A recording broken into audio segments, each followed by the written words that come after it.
Good morning, good afternoon, and good evening, ladies and gentlemen, and welcome to the Tiberium Wars 1 vs. 1 Sole Survivor tournament hosted proudly by GameReplays.org. My name is Spartacus, and as always, we are in for some excellent 1v1 action here today, folks. So a couple of things to note before we get started, as we do this before every single cast. All links referred to in this cast are available in the description below, so just click that Show More button beneath the video to follow along with our broadcast for today. So links like the tournament announcement, the bracket page, the brackets are really going to be the most important ones, so you check that out down in the description below. Additionally, all music heard during this broadcast, including the stuff that you're hearing right now, is courtesy of both Zircon and Little V Mills. So if you enjoy the music that you hear throughout the day today, please be sure to check out the artists' respective websites, which are linked in the description below. Furthermore, if you find yourself bored during the downtime we'll inevitably have in between games or a series, feel free to click on that I button at the top right of your video screen for direct links to past events and single game commentaries on my channel. So with all of that stuff out of the way, let's talk about today's event. Today is going to be a single elimination tournament like we usually do. Double eliminations are pretty rare these days, though we do have a couple things coming down the pipes for you guys. But all games are going to be played as best of 3 up until the semifinals, which will be the round of 4. The round of 4, which will be best of 5, and concluding with the third place and finals matches as best of 7 series. So the round of 32 is going to be kicking off on Tournament Arena. Round of 16 going to be kicking off on Barstow Badlands. Round of 8, which will be the quarterfinals, will be kicking off on Tournament Dust Bowl. The round of 4, which will be the semifinals, Small Town USA going to be the starting map there. And then our finals and third place matches going to be taking place on Tournament Tower. So today we actually do have a bit of a prize here for the winning member of the tournament. It's just something that somebody kind of threw in last second, and it's kind of an interesting prize. So whoever ends up winning the tournament is going to walk away with a Borderlands 2 Game of the Year Edition Steam key.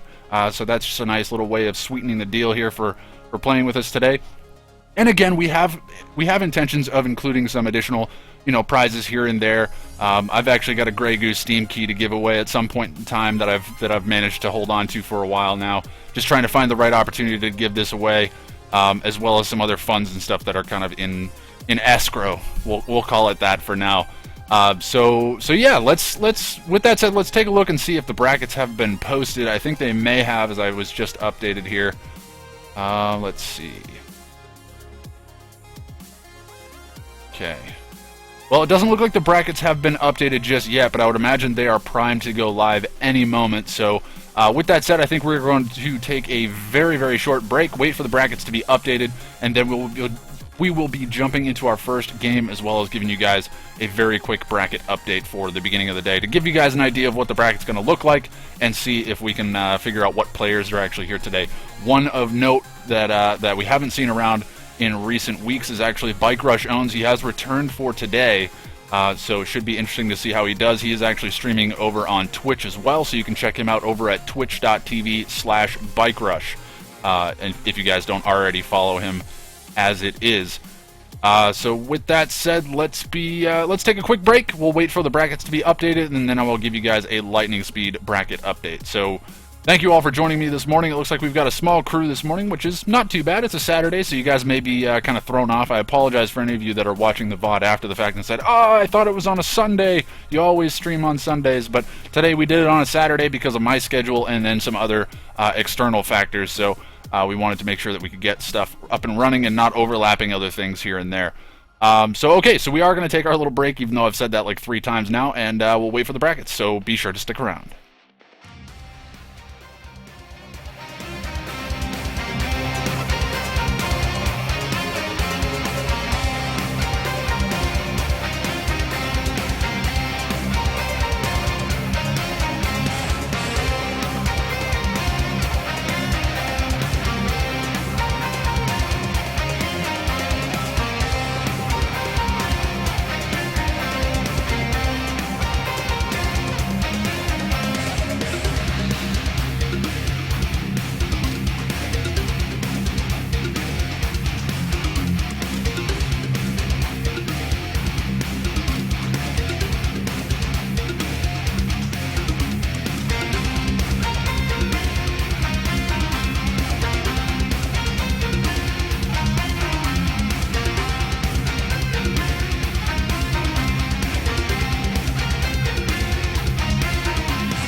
All right, everybody, so the brackets have been posted, and just a quick reminder, just in case any of you did open up the brackets on your own, I had the wrong bracket link, so I do apologize for those of you that opened that one up. It was changed since I've been live here, so I do have the new bracket link. It is now linked in the description below, so if you're watching this now, refresh your browser, you will get the updated bracket link. It may have been updated in real time. I'm not quite sure how that ends up working out, so I'm going to try to jump into a game real quick. Nope, it looks like it has been started already.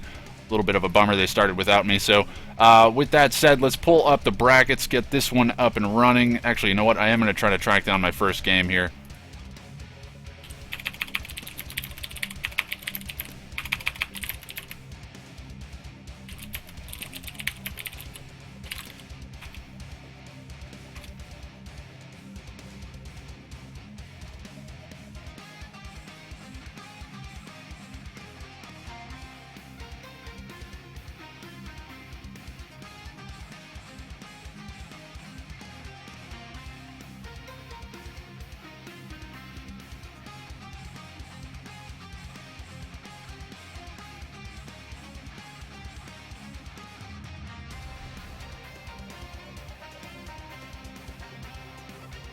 Okay, so Shocktreatment didn't really answer me in the lobby, so I'm going to go ahead and assume that he's okay with me giving a bracket update. So we'll go ahead and pull that up on the screen now. So there we go. The brackets for today's event are up and running. We'll jump through this really quickly because I don't want to hold these guys up. We got the Rockets getting a free win out of the round of 16. Yes, out of the round of 16, so he'll be into the quarterfinals on his own. Washing Machine, which is, I'm not sure who that is, going to be up against Shocktreatment. That's actually the first game that we're going to be jumping into here. S2 Enzio going to be up against Bikerush Owns. That is already underway. Sean versus Zorro. And then down below that, we have AdamLallana getting a free win out of the round of 16. Angel of Death going to be facing off against Luvascott. Looinrims, he's actually a viewer of mine as well. He is actually getting a free win out of the round of 16. This is his first event too, so getting a free win into the quarterfinals, that's pretty nice. Enjibenji going to be facing off against Legion 9900. So that's going to be it for our bracket update for the beginning of the tournament here. We will check in on this later on, obviously, as the day progresses. But for now, we are actually going to be jumping into our first game, and that should be coming up momentarily, everybody, so be sure to stick around.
Hello everybody and welcome to game number 1 of this best of 3 round of 16 series, and that brings us to the map Tournament Arena.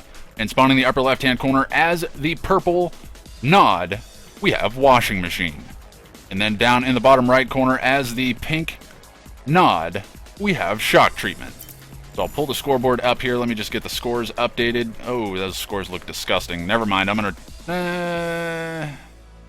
you know what, we're gonna do this real quick. I think that should fix it. That doesn't look good either. You know what? I'm gonna take the scores off. No, I'm sorry. I changed my mind. Scores are going back up. Sorry, everybody. I know we are way into this game, and these guys started right up, and I was not expecting that. But Shadow Team's out on the map here for Shocktreatment. Let's see what he's got going on here. So Shadow Team's gonna be... Well, I was going to say they forced the sell-off of the racks there, but they were going to be sold off anyways. Bike Buggy rolling around here from Washing Machine, going to be cleaning these guys up. Washing Machine, I'm not sure who this is. I do apologize, guys. I'm a little bit discombobulated right now, as I did kind of did lose track a little bit of what was going on. These guys started up right away, and I didn't have an opportunity to actually check out the normal information that I check in on, like player smurfs and things like that. So very, very quick into this one. I'll probably have a little bit more information for you in game number 2, but it's looking like Bike Buggy going to be out here for Washing Machine, and more than likely going to be the same thing here coming out from Shocktreatment. Actually, nothing coming out from Shocktreatment. It looks like he's actually queuing Harvesters, and it looks like both players are actually moving their MCVs towards the blue Tiberium here. And I don't know if either one of them actually opened up with a Surveyor. I would imagine they probably didn't. And let's see. Okay, so the stream is not lagging. I thought for a second there that it was. But we do just have a little bit of Bike Buggy here from Washing Machine going to be rolling around, looking for some Harvesters going to the blue Tiberium field here, but not going to be able to find anything. Shadow Team still running around the map here for Shocktreatment. Not quite sure where they're going to be hitting. Looks like they're just trying to get some scouting information for the time being. And actually a Harvester caught out here for Washing Machine. He's going to be able to gun down a Harvester here of Shocktreatment. There's really no way to actually stop this. Shocktreatment's going to try to draft Silos to actually kill this off, but he will be losing his Harvester for sure. May be able to trade out with a couple of bikes here, but I don't think he's going to be able to.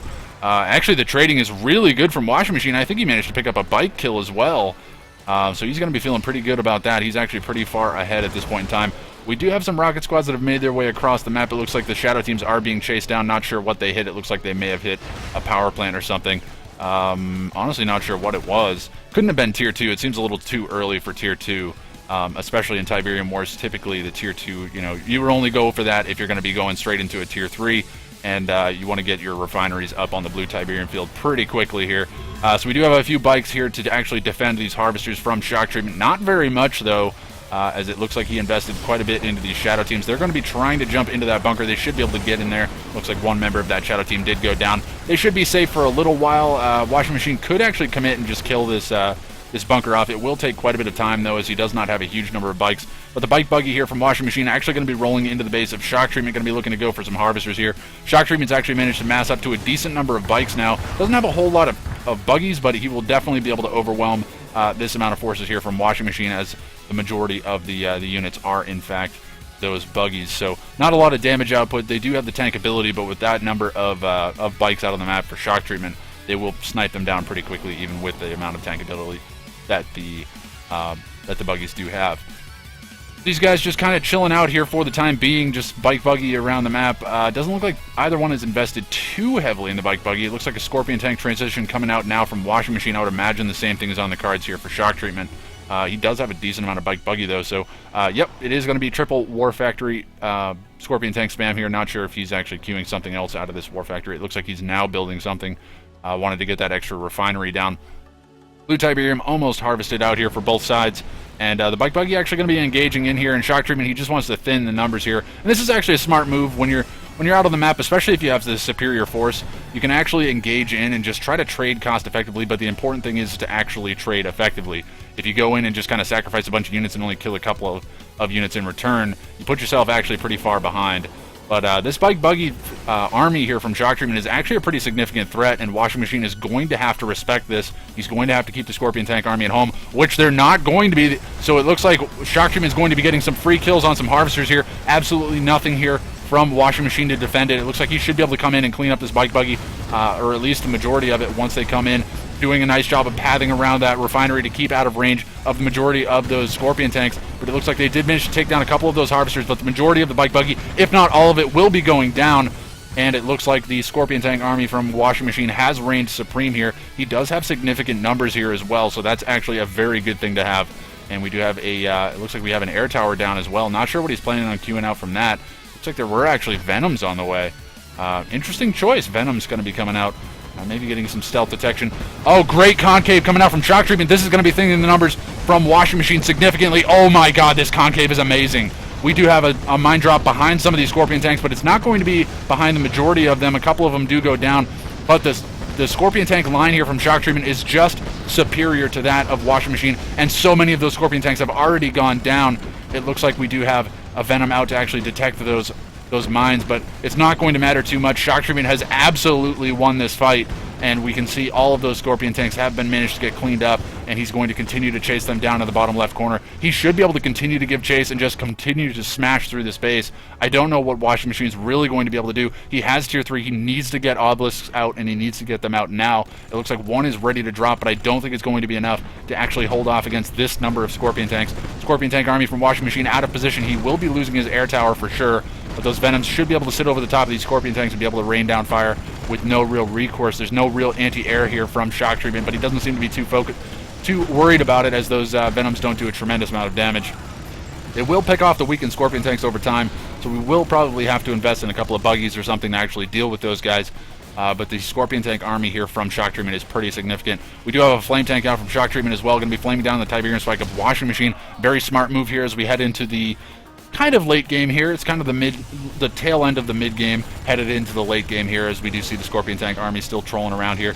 Does need to be wary of the Tiberium Vein detonation, as that will destroy that entire army if it does stray over one of these Tiberium fields.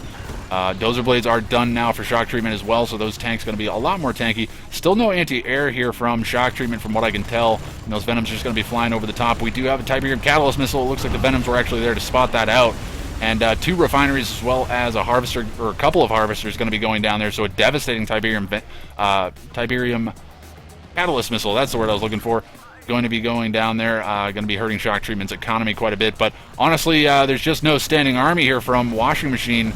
And, oh, the Flame Tank! The Flame Tank from Shock Treatment's managed to make its way around the map, and it's going to be continuing to actually kill off this base. I don't think there's really any way for Washing Machine to actually realistically stop this.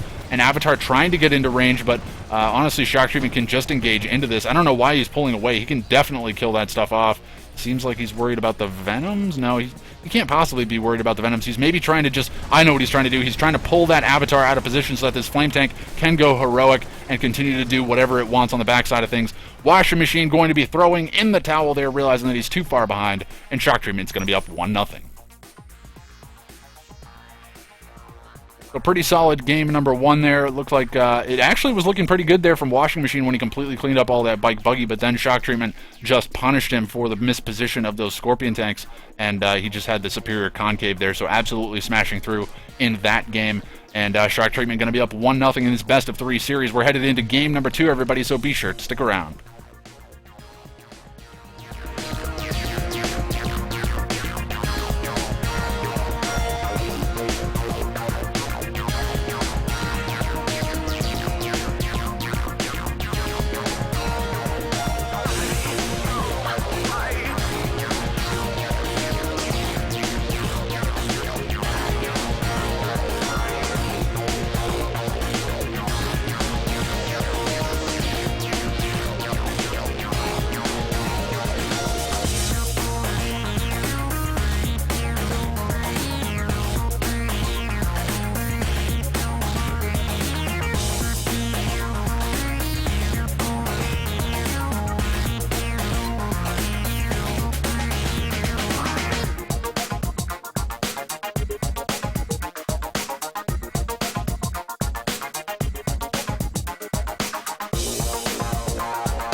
Hello everybody and welcome to game number 2 of this best of 3 round of 16 series, and that brings us to the map Tournament Rift.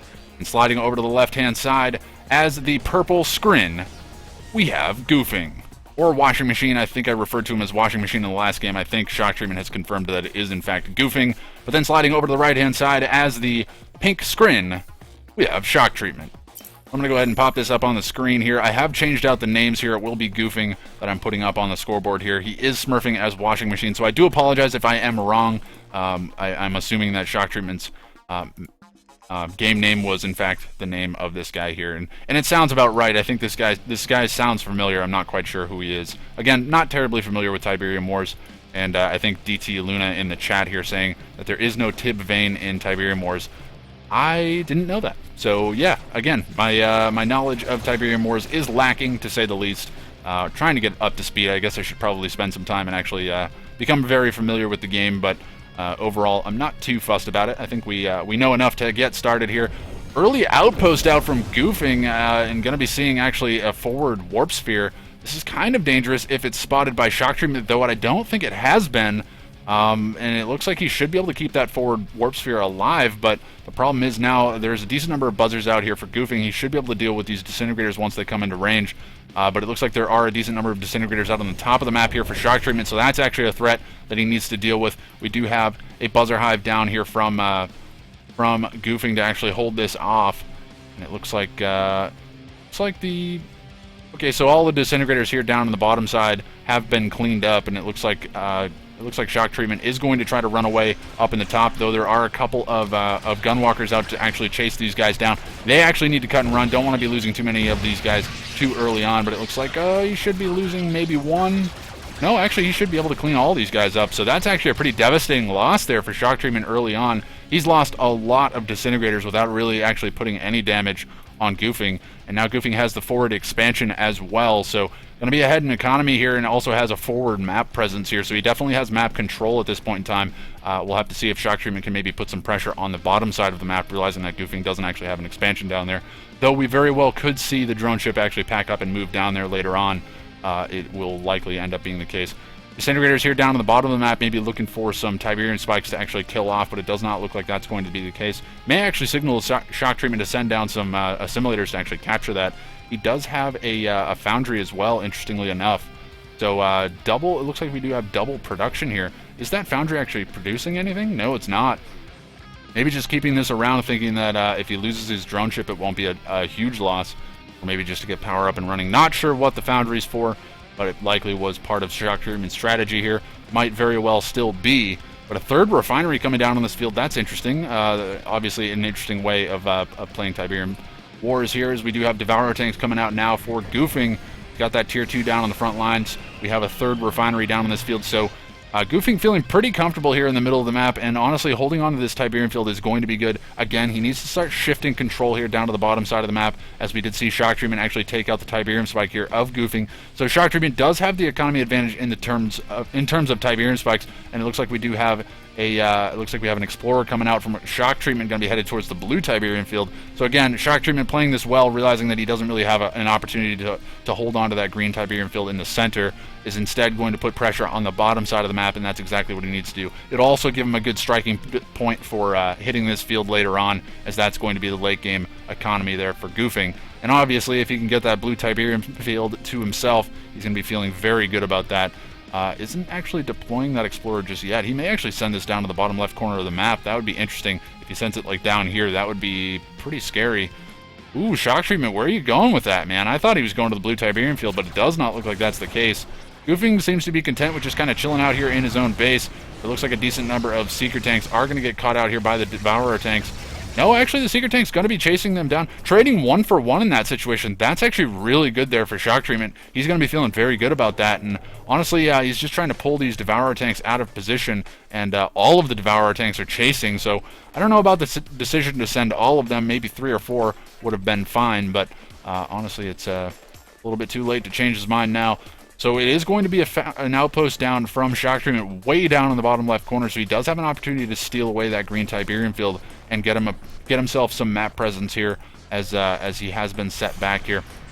Devourer tanks now coming forward for Shocktreatment, as he has pulled all the Devourer tanks of Goofing out of position, and he's going to be able to come in and clean up one of the Devourer tanks as well as a Harvester here. May actually get a second Harvester. Looks like he's actually changing targets.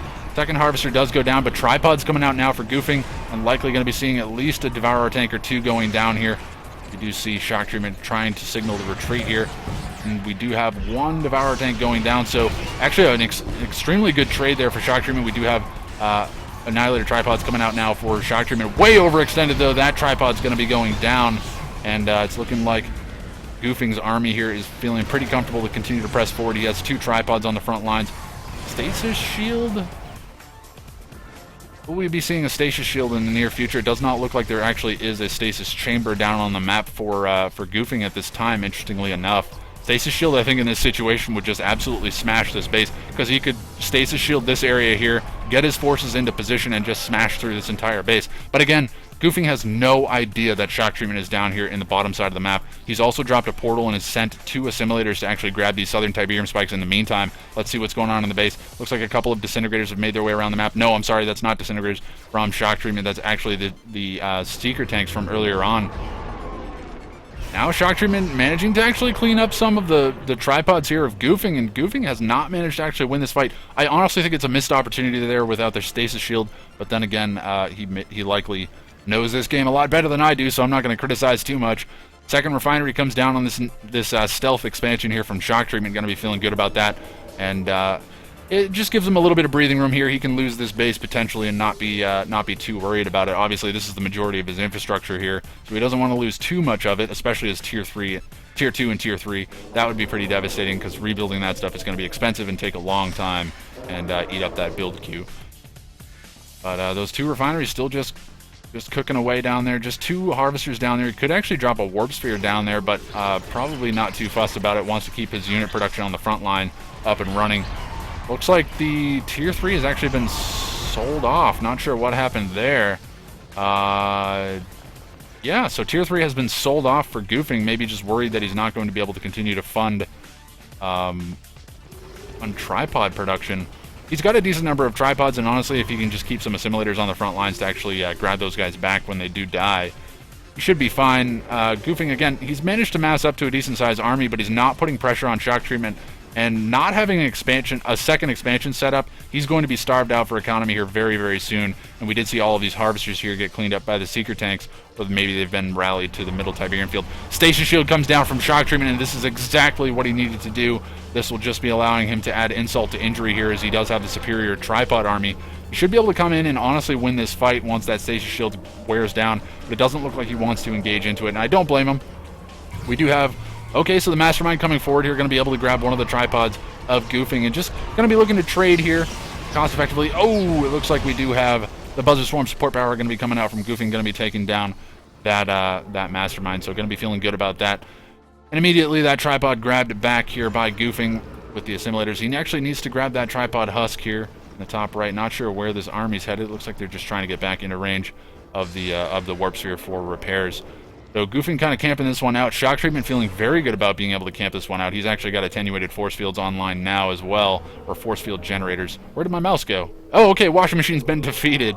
I was wondering where my mouse went, and it looks like Goofing actually tossed in the towel on that one, realizing that he was a little bit too far behind. Maybe he spotted the stealth base at the tail end of the game there, but anyways, that's going to be it for game number 2, and that's actually going to be it for the series. And it looks like Shocktreatment's going to be taking a 2-0 there. Sorry about that. That was just a weird happenstance at the end of the game where my mouse actually went off to my second monitor for a second, and then when I scrolled back onto my main monitor into the game, it was gone, and I could not figure out what happened. I wasn't sure if it was something I did wrong, but it actually was because the game was over. So solid gameplay coming out from Shocktreatment. He was set pretty far behind early on, but he recovered by sending that outpost down in the bottom left. So interesting strategies coming out. I don't know if it was spotted, but anyways, that's going to be it for game number 2 and the series. So Shocktreatment going to be moving on into the quarterfinals. We'll check in on the bracket here in a moment, see if we can get another game going as well. So thank you all for joining us here this morning, and we'll be jumping into our next series momentarily, everybody, so be sure to stick around.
Hello everybody and welcome to game number 1 of this best of 3 quarterfinal series, and that brings us to the map Barstow Badlands. And spawning on the left hand side as the purple GDI, we have Enjibenji. And sliding over to the right hand side as the red nod, we have Looinrims. And I'm pretty sure I've slaughtered his name. He is actually a viewer of mine as well. It's nice to see him in a tournament. I think this is actually his first tournament appearance. Fortunately, going to be up against Enjibenji, so that's actually kind of a rough road. Going to be losing all of his scouts as well as his engineer. Very unfortunate indeed. So a little bit slower on the draw there for we'll call him Looney just to make things a little bit easier. I think he's actually referred to himself as Looney Tunes as well. I'm not making that up. He's actually said that. But anyways, actually he's managed to grab himself the bunker there, and that's a missed opportunity for Enjibenji. He could have potentially stolen that for himself, but he will be able to get a full scout off here on the base of Looney Tunes here, and he will be able to get some information about what he's building. Meanwhile, it looks like we do have a second refinery coming down here for Enjibenji. Doesn't seem to be too focused on putting on that early pressure. Has packed up his MCV though, and is going to be going for the expansion. Does he have a second power plant? I'm very curious about power status in this game. So he is on high enough power to actually to function here. Actually, his harvester's under attack here. It looks like there is... Okay, so there is a pit bull out here from Enjibenji. Going to be putting some pressure here on these harvesters and at least get into range and get some scouting information, be able to see harvester counts, make sure that he's not being rushed. But then again, he's got pretty good map presence overall at this point in time. He's going to be feeling pretty good. This map is very interesting as we do see both sides kind of creep down here into the middle of the map. Doesn't look like Looney's actually made any move towards the center of the map. He's just now packing up his MCV, so you can see he's actually quite a ways behind that of Enjibenji. But then again, Enjibenji, he is no slouch in this game. Definitely going to be a tough opponent to be up against. Give pretty much anybody a run for their money. And it looks like he's already unpacked at his expansion. Looks like he's got a structure ready to drop. Maybe a refinery. Yeah, so a refinery already down. So very, very quick expansion here from Enjibenji. Meanwhile, where is the expansion here from Looney? Oh, Looney actually going to be expanding down towards Enjibenji. Don't know if he hasn't actually spotted this, so this is going to be a dangerous position here for Looney. He's pretty far behind, and being right on the front lines here, it's going to allow Enjibenji to actually do a nice job of base creeping towards him. So a very scary thing indeed. We'll have to see what happens. A couple of Predator tanks here, as well as a pit bull to spot out the harvesters. Scorpion tank's going to be out from Looney to actually try to hold this off. He needs to be pulling these harvesters back. I think that harvester came back a little bit too late. He will be losing that to the Predator tanks here. And looks like the pit bull. If you can take out the pit bull, you should be feeling okay. One more shot. It would have been worthwhile to just commit into that and get the one more shot on that pit bull. Kill the pit bull, and he should be fine here. He will lose the majority of his Scorpion tanks, but with the War Factory repairs as well as the frontline support, he should be okay. Second pit bull does rock up here, and it looks like it's just Enjibenji going to be milking these units the second they come out of the War Factory. So caught between a rock and a hard place here. Looney Tunes in a very tough position here. His construction yard actually completely blocked out here by the base creep from Enjibenji. So a bit unfortunate here. This game number 1. It looks like GG is going to be coming in from Looney. He's going to be calling it quits in this one, and Enjibenji is going to be picking up a quick game number 1.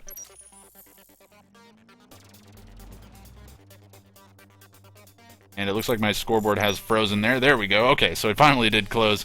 It made the animation sound, or rather the animation sound that it was going to close, but it did not. But anyways, Enjibenji going to be coming through with a 4-minute and 3-second victory here on Barstow Badlands. Going to be putting up wow, I cannot speak. Putting him up 1-0 in this best of 3 series, and we'll have to see if Looney can maybe make something happen here in game number 2, but he's definitely behind the 8 ball. He's in a tough position. Enjibenji, a very tough opponent here to get for his first appearance. But anyways, that's going to be sending us into game number 2, everybody, so be sure to stick around.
Hello everybody and welcome to game number 2 of this best of 3 quarterfinal series, and that brings us to the map Tournament Rift. And sliding over to the left hand side, the newcomer coming off of a loss in his last game as the red nod, we have Looinrims. And then sliding over to the right hand side as the purple nod, we have Enjibenji. So Enjibenji is up 1-0 in this best of 3 series, so just needs to close this game out in order to secure himself a spot in the semifinals. We'll have to see if he can move on. I would definitely give him an advantage here, but it looks like Looinrims is on a map that he's probably a little bit more familiar with, a player that's professed to be from Xbox 360, so we'll have to see if he's got some kooky strategies that come from that realm, but it looks like he will be losing out on this scout engagement here in the middle of the map, just due to superior numbers here from Enjibenji. So he does have the two militant squads, which were bugging out there for a second, which was kind of funny. He will be able to get a scout off in the top of the map, which is actually really good, as he doesn't want to allow Enjibenji to go unscouted. And actually the fact that he got that early scout in the middle there, he may actually be going for an operations center here. He hasn't actually packed up for the expand, so it looks like another structure is on its way. So it may be a second war factory, it could be an operations center. He needs to actually send this militant squad into the base of Enjibenji to get some scouting information. It looks like it is going to be a flame opener here from Looinrims, and where is the... Oh, wait a second. He sell that off before he got his flame tank? I think he did. So maybe trying to fake out a flame rush here coming out from Looinrims. Kind of an interesting move here. I'm not quite sure if that was intended. May not have meant to actually sell that off. Oh, his refinery's actually placed the wrong direction as well. Rip. A little bit unfortunate. So Enjibenji going to be a bit ahead in this game so far. He's dropped a second war factory here, and where's his MCV? It looks like his MCV is on the move. So yeah, he's got very, very good early map presence here, as he did see the sell-off of the Tier 2 without actually any structures being queued yet. And now it's going to be Bike Buggy coming out from Looinrims, but he's pretty significantly far behind in terms of numbers here, as we do have the bikes actually rolling in for Enjibenji. We do have the Raider Buggy coming forward here, going to be taking a bit of damage here. The Black Hand going to be able to tank out this damage quite a bit. MCV taking quite a bit of damage, needs to actually unpack that right now. Needs to unpack it right now before he loses it, and he does manage to do that. Needs to queue up a... Oh, honestly, this is a tough situation, because these bikes can actually just commit into killing off these bikes here at the base of Looinrims, just based on the sheer numbers here. And that one Black Hand squad just really not doing anything. I think maybe a bit of a mistake here to go for the early flame opener here coming out from Looinrims, but he's managing to clean up some of these bikes pretty well with that flame squad. So maybe not the worst thing in the world. Is he going to get himself a bike kill? Wow, he gets 2 bikes. He's getting bike kills with a Black Hand squad that's just running all over the map, but I think it's going to be a little bit too little too late here, as we do see the bikes just streaming across the map now for Enjibenji, and he's getting way further ahead as he's already got his second refinery down on his expansion. So kind of tough going here for Looinrims, as we can see his harvesters now getting picked off here by the bikes out from Enjibenji. So pretty tough first opponent to actually face in a tournament situation, but hey, it is what it is. He makes it into the quarterfinals, I guess. That's did I say quarterfinals? It is quarterfinals, because I can speak proper English. But yeah, the trading is just superior here coming out from Enjibenji, and it looks like there is a Scorpion tank transition, which is not the worst idea in the world. But honestly, the numbers advantage that Enjibenji has at this point in time, and the map control that he's got, is just going to be too much to deal with. Needs to be microing those Scorpion tanks back and around the War Factory. That would probably be a better way to keep these alive. He did drop a Hand of Nod, gets an Engineer in that MCV, so it is back up to full HP. Rocket Squad's coming out now. Not a bad idea, but there are buggies here on the front lines. Needs to get these Rocket Squads actually firing on the buggies, take these guys down, or at least start taking out some bikes, maybe eliminate some of this threat. But it's looking like pretty much all of these forces here from Looinrims have been cleaned up. It looks like he's lost the majority, if not all, of his harvesters. He does have that one remaining harvester, but it will be getting focused down now. And GG comes out from Looinrims. That's going to be it for his tournament presence here today. We put up a decent fight here. Definitely made an interesting choice with that, with the early whatchamacallit there, the Flame Squad. But Looinrims has been defeated. Enjibenji going to be cleaning up this game and the series 2-0. So again, just experience reigning true there from Enjibenji. Going to be coming through with a pretty swift victory there, 5 minutes and 4 seconds on the clock. but honestly, that game was decided quite a bit earlier on. The opener with the Operations Center coming out from Looinrims, maybe not the best thing in the world, especially if he's not able to actually get out a Reckoner or anything like that. It's a very risky strategy, to say the least, against another Nod faction, just because of the fact that they can just counter it so easily with Bike Buggy, or rather, just bikes. But anyways, not going to harp on it too much. Obviously, with time, that will improve. So, solid couple of games here out from these guys, but Enjibenji going to be securing himself a spot in the semifinals, and will be moving on to face off against, I'm not sure who it will end up being. We'll actually get you guys a bracket update. I realized I did not actually give you guys a bracket update earlier on, so we'll do that now, and we'll make sure to get you guys up to speed with what is going on, so be sure to stick around.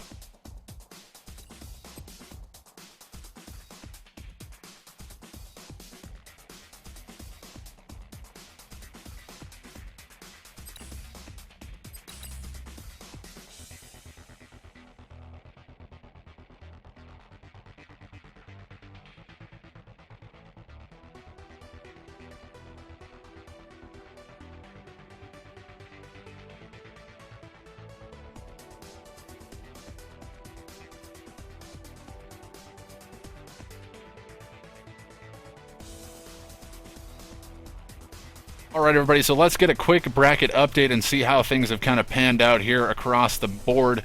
We got the Rockets getting a free win out of the round of 16. We saw Shocktreatment dispatching Goofing, aka Washing Machine, 2-0 earlier on. I think that was actually the first series that we'd cast, so if you did miss that earlier, you can rewind the stream and check that out here on YouTube.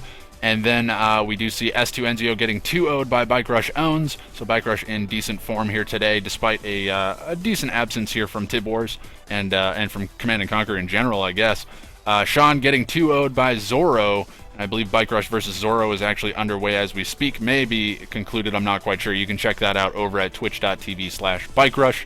And then AdamLallana going to be facing off against Angel of Death in the quarterfinals, which Angel of Death actually took a 2-1 over the top of Luviscott. So very interesting to see that. I would have given Luviscott the edge there, but honestly, I'm not terribly familiar with Angel of Death's skill level. I know he is a decent player, but then again, he's managed to win out 2-1 in this situation. So going to be up against AdamLallana.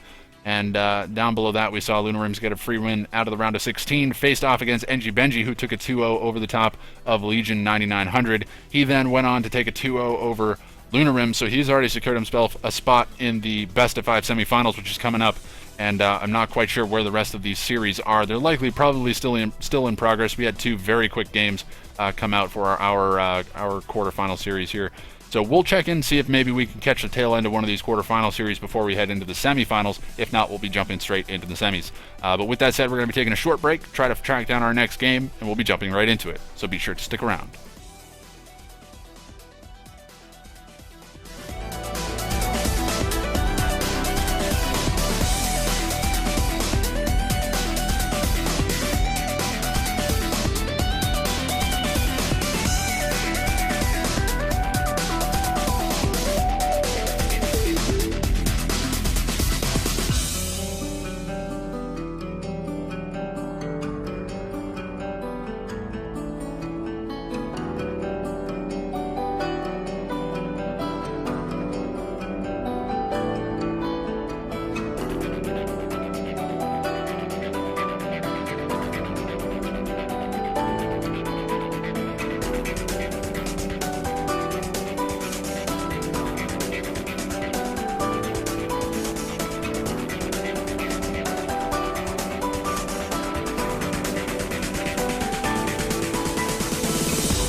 Hello everybody and welcome to game number 1 of this best of 5 semifinal series, and that brings us to the map Small Town, USA. Spawning down in the bottom left corner as the pink screen, we have Shocktreatment. And then sliding up into the top right corner, the red nod, we have Bikerush owns. And I realize I've got my scoreboard backwards, so let me just fix it real quick. And there we go, should be all set. There we go, Bikerush versus Shocktreatment, or vice versa, whichever you prefer to look at it as. And we do have a foundry down here from Shocktreatment. Early foundry, that's interesting. Maybe going to be looking to go for double ref, just going to be able to get his economy up and running a little bit faster. Only went, no, okay, so he did go for the two assimilators there. I thought for a second that he only went for the one. But second refinery comes down, more than likely going to be another refinery coming down, going to be getting sold off here. No, he's actually going to maybe use this as an opportunity to base creep to his expansion. Probably going to be a fast expand coming out from Shocktreatment, realizing that he doesn't really have the early map presence that Nod has. We'll have to see if Bikerush can maybe abuse that here. He's already gone for an operations center here, and we could be seeing some early aggression. Harvester comes out, more than likely going to be seeing a flame tank coming out and then into a Reckoner, maybe just straight into a Reckoner, not quite sure. But the base creep is coming out from Shocktreatment. He's already got a refinery that's on this this little bridge here, and it's going to be headed up towards his expansion. Bikerush owns going to be spotting this out here with a Raider buggy as he moves into the base of Shocktreatment. I don't know that he's actually gotten an opportunity to scout out Shocktreatment and see what he's up to. Maybe expecting to straight tech to tier 2. Pretty common for Scrin, but on this map, obviously, base creep is pretty real as well. And another flame tank comes out. I would imagine it was a flame tank before. No? Okay, yep, so it was a flame tank that was out before. That's going to be headed straight down the guts here. We'll have to see if maybe he can pick off a refinery or two. Really nothing actually here to deal with this flame tank, and Bikerush owns should be able to come in and do quite a bit of damage here. It looks like he's going to take out the foundry first. Smart move, as he can take that down very, very quickly. Can actually flame down that lightning spike pretty quickly as well. And that lightning spike actually targeting the Raider buggy instead of the flame tanks. 2 flame tanks here on the front lines. Going to be wreaking massive havoc here on the front lines. Another flame tank out on the top of the map. I think this is GG. I don't know how Shocktreatment can really recover from this. His entire base has been ravaged. These flame tanks now going to be trying to take down the extractor.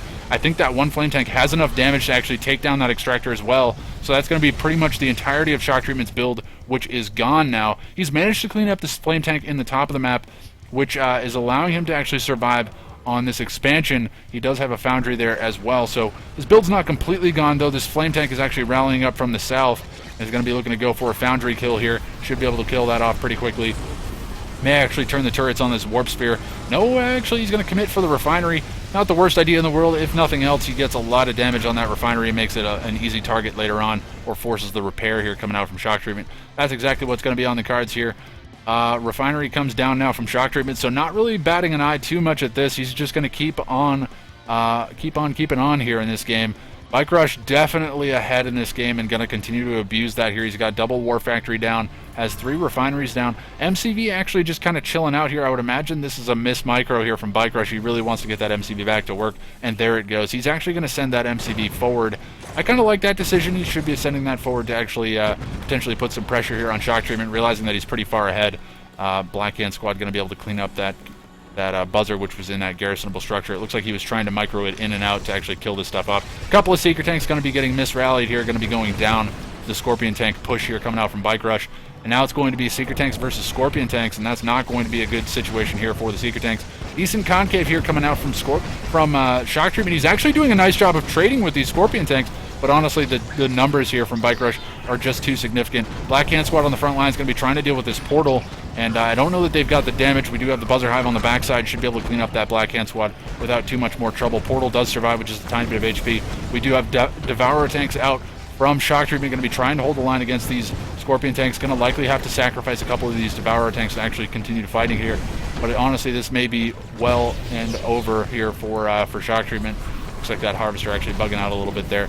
Going to instead send that one down to the south. Going to be likely trying to keep his economy up and running. And it looks like Bikerush owns should be able to win the base trade here, or rather the base push situation here that he's kind of put himself into here as he's pushing forward. Predator turrets on the front line is a great way of dealing with those disintegrators, which are really the only answer to these Scorpion tanks, because he just can't mass up the Devourer tank numbers that he needs to actually be a threat here. Could potentially sell off this refinery, doesn't really need it around, maybe just trying to keep it for some build radius, gets down some base defenses a little bit later on.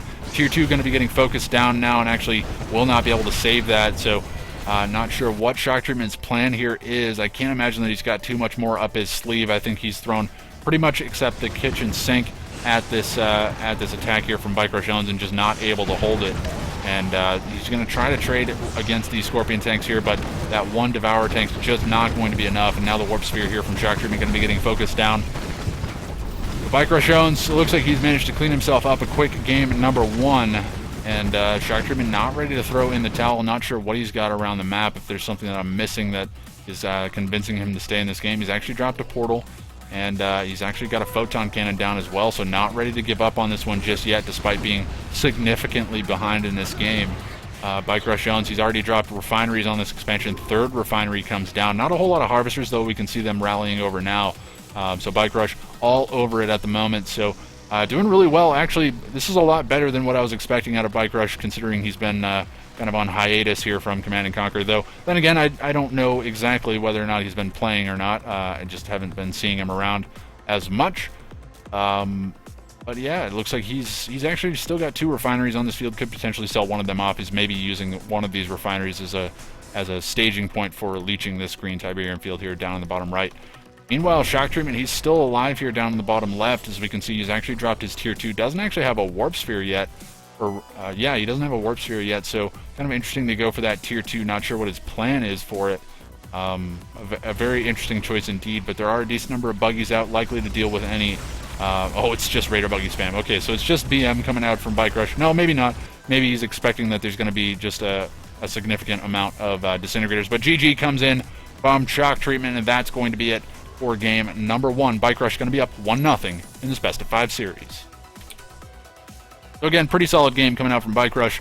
He was able to anti-scout Shock Treatment early on, and Shock Treatment went for a pretty greedy early build, especially against Bikerush, knowing that he would be able to probably capitalize on that, and that's exactly what he did. The flame tanks just did so much damage to Shock Treatment's build that he really wasn't able to recover. However, had Bikerush not done that, he likely would have been set pretty far behind once Shock Treatment got his infrastructure up and running, because he had a pretty significant economy advantage early on. So, I mean, that's the trade-off. I mean, if you go for that early economy, then you can get pressured early, and if Bikerush hadn't have pressured him early, then he would have probably been in a difficult position later on in the game. But that's not how it ended up working out. Bikerush going to be taking game number 1. We're headed into game number 2 momentarily, everybody, so be sure to stick around.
Hello everybody and welcome to game number 2 of this best of 5 semifinal series, and that brings us to the map Tournament Tower.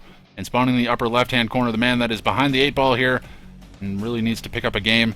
As the pink nod, we have Shocktreatment. And then down in the bottom right, turning favorite here, coming in as the red nod, we have Bikerush owns. So Bikerush is up 1-0 in this best-of-5 series, so it is first to 3, so I was thinking for a second there that it was do or die for Shocktreatment, but it is not. He can potentially lose this game and then still come back, but we'll have to see.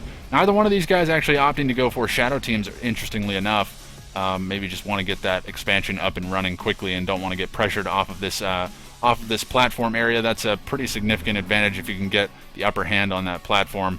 Very, very good indeed. We'll have to see. But it looks like forward war factories here from both guys, and again, base creep on this map pretty common. I was just informed here in the chat that Reckoners are not a thing in Tiberium Wars. So again, guys, I'm a Kane's Wrath guy. My knowledge is primarily stemming around Kane's Wrath. I have a basic understanding of Tib Wars, but my knowledge is lacking. You may see some overlap. I may call for things in Tib Wars that just simply don't exist, but do exist in Kane's Wrath. So my bad if I'm mistaken. But anyways, I'm not going to harp on it too much. You have, again, pretty standard build here from Shocktreatment. I think it's a pretty much mirror build here from Bikerush. Interestingly enough, he's actually kept his second refinery on this main field as opposed to dropping it on the expansion field. So wants to get that economy coming in with those 3 harvesters. And that will make these harvesters a bit more efficient, I think. Actually, I don't know. Yeah, I don't know how that works out economy-wise, whether it's more cost-effective to put that refinery on the main field as opposed to the expansion. But Shocktreatment, he's already got double refinery on his expansion, so very interesting to say the least. Second war factory down, that's actually what's going on, so it's going to be a second war factory. It is an all-in situation here coming in from Bikerush owns. I completely missed this, and it looks like he was trying to force that out from Shocktreatment as well. Just force out an eco build here and then go for some early aggression. So it is all in here from Bikerush owns. Going to be bike buggy here by the looks of it, and there are a decent number of bikes at that. We'll have to see if they can actually make their way around the map and do some serious damage, because they need to start taking out some harvesters, and they need to start taking them out now. Force them to be rebuilt here from Shocktreatment. Otherwise, the second war factory will be coming down with Scorpion tanks coming out from Shocktreatment, and Bikerush owns is going to be in a very tough position here if he doesn't have double field economy here versus Shocktreatment. It looks like the bike's going to be trading into the Scorpion tanks, and honestly, that's not the worst idea in the world. Hand of Nod comes down the front lines. Good positioning there from Shocktreatment, going to be forcing the bikes to actually move into the War Factory range and just force them to actually move around to really do some damage. Buggy's going to be camping out the Hand of Nod here, going to be trying to take down these rocket squads the second they come out. Bike's coming out from Bikerush, going to be trying to take down some harvesters here. No, he's going to focus down the Scorpion tanks first, then turn the turrets on the harvesters. Smart move here as he's going to be doing that. And I just realized I paused my stream, not quite sure why. We'll get it caught back up. Okay, so we do have the bikes. They're managing to actually win out in this situation. They're sniping down the Scorpion tanks as well, which is really good here. So Bikerush really doing well with this all-in. This was kind of risky because if Shocktreatment managed to read it, he could have definitely stopped this pretty easily. But he does have, I believe, double War Factory production now.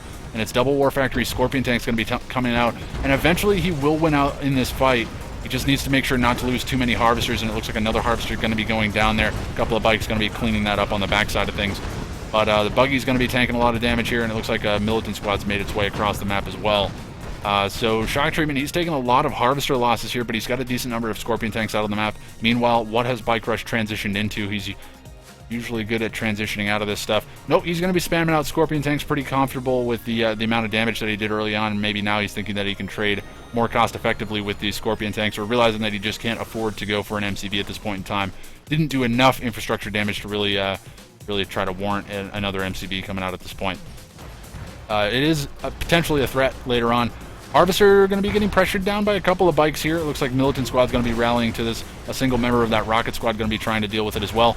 Oh, that Harvester, it's going to get away with just a tiny bit of HP. Wow, it gets away with just a sliver of HP left.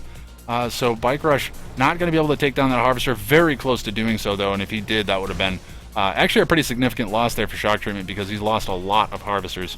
And the time that he has to spend rebuilding those is time that allows Bikerush to actually mass up a larger army. And he's definitely got a significant army advantage at this point. He's going to be able to take down the GDI Logistics Center in the center of the map, the tower for which the map is named.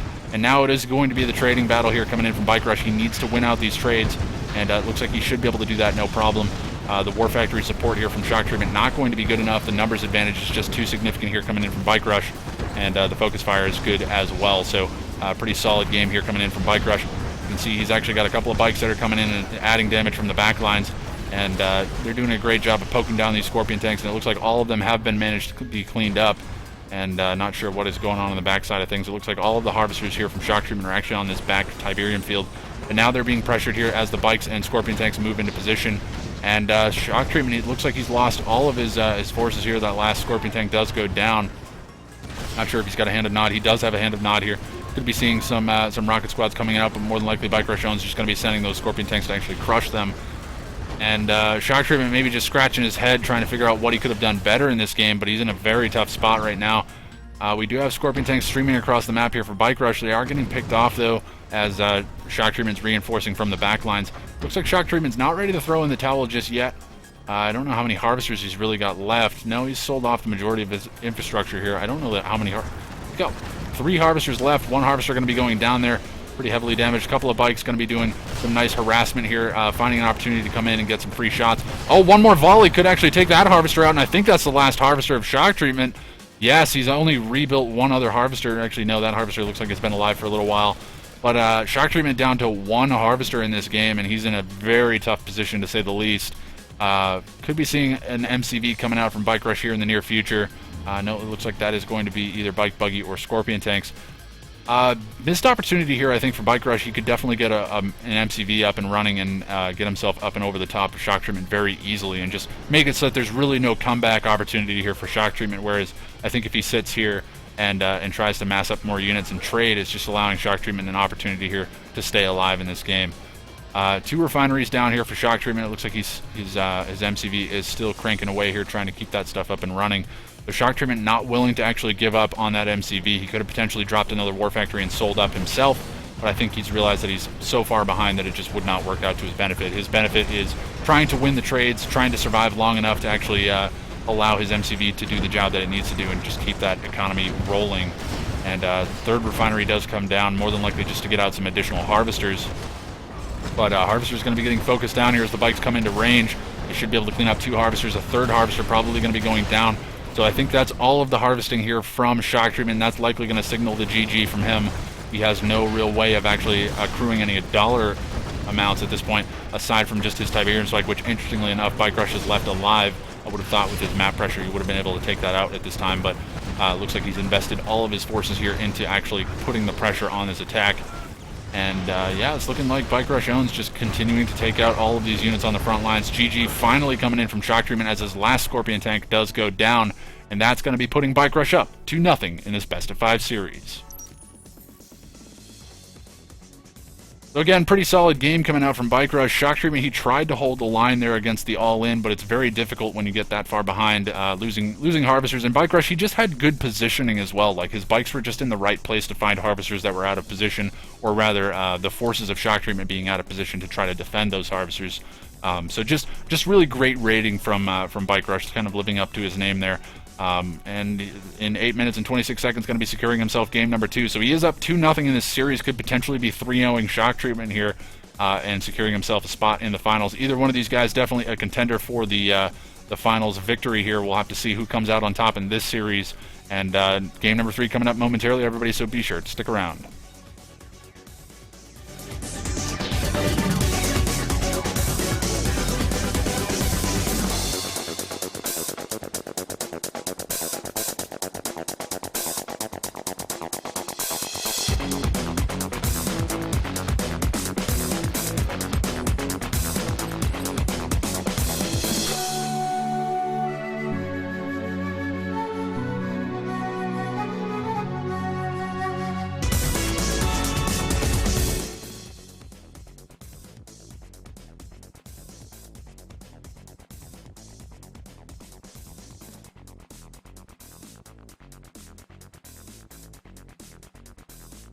Hello everybody and welcome to game number 3 of this best of 5 semifinals, and that brings us to the map tournament arena.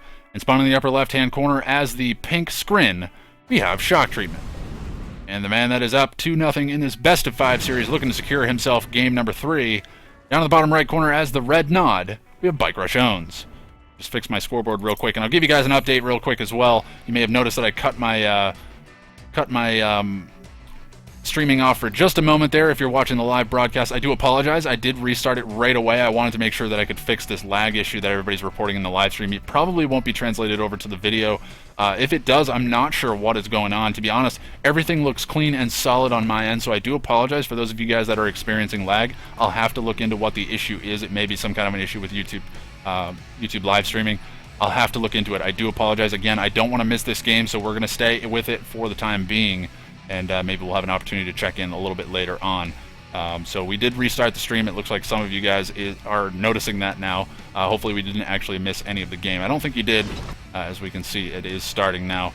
But anyways, getting into this game, Shocktreatment, he does have his refineries up and running. And meanwhile, Bikerush owns not going for really anything too aggressive, though his second refinery is not down. Okay, so his second refinery is actually down on his blue Tiberium expansion. Shocktreatment playing this one safe. No, actually he did send an outpost. Okay, so I thought for a second that Shocktreatment was playing this one really safe and didn't send an outpost out, just thinking that maybe he would get Shadow Team rushed, but it doesn't look like that's going to be the case here. And looks like Buzzer Hive down. Not sure if Bikerush actually managed to kill off an assimilator there. But anyways, we do have... Whoa, wait a second, what happened? Whoa, whoa, whoa, was there a second outpost? Why is there a warp sphere here on the front lines versus Bikerush's war factory? I totally missed this. I don't know what happened. Did he capture something? No, he must have sent his own outpost. Very, very crazy indeed. But we have double war factory here on the front lines. Bikerush not willing to give an inch on this field, and he actually drops a Hand of Nod as well. Maybe potentially going to be grabbing that warp sphere. If nothing else, going to be forcing the sell off, and that engineer is going to be running forward. Is he going to get the warp sphere? That'd actually be a pretty good pickup. And nope, it's going to force the sell off there. That engineer going to try to run for its life, and it will get away, so he can potentially use this opportunity to grab himself a Tiberium spike. Does need to be careful though, because there is a buzzer actually chilling out behind that Tiberium spike. And no, it looks like there is still some lag in the stream. I'm not sure what's going on, guys. You know what? Let me try something here in the stream. See if I can change my... Really confused as to what's happening, to be honest. I don't know what I did wrong. Let me see. Everything looks fine, to be honest. Everything looks good on my end, everybody. I'm not sure what's going on. I do apologize. And I know we are missing out on a little bit of the action. I'm trying desperately to figure out what's going on with the stream, because I know that kind of makes it a little bit unwatchable. Hopefully that doesn't translate over to the video. Otherwise, I think I may have to try to figure out how to cast these replays. But anyways, we're going to be seeing Scorpion tanks here on the front lines and buggies on the front lines as well. Just going to be tanking out for the Scorpion tanks on the back lines, and then also taking down these assimilators, or rather disintegrators here on the front lines. Bikerush, he's going to be sending down some Scorpion tanks down to the bottom side of the map. So again, Bikerush just really pressuring all sides of the map and just doing a great job of forcing Shocktreatment to engage where he doesn't really want to. Seeker tanks trying to engage into buggies and Scorpion tanks, not going to win this battle on any front really. Those Seeker tanks just not good enough in this situation. We do have a photon cannon coming down now. That should actually signal the retreat of these Scorpion tanks. Actually, it looks like the numbers advantage here coming in from Shocktreatment, the reinforcements coming in from the back line is going to be enough to force Bikerush to actually cut and run. Looks like he's lost the majority of his Scorpion tanks, but gets away with almost all of his buggies. Honestly, would have rather had those Scorpion tanks alive, most likely, but he's massing up pretty quickly here. Got triple War Factory Scorpion tank spam coming out.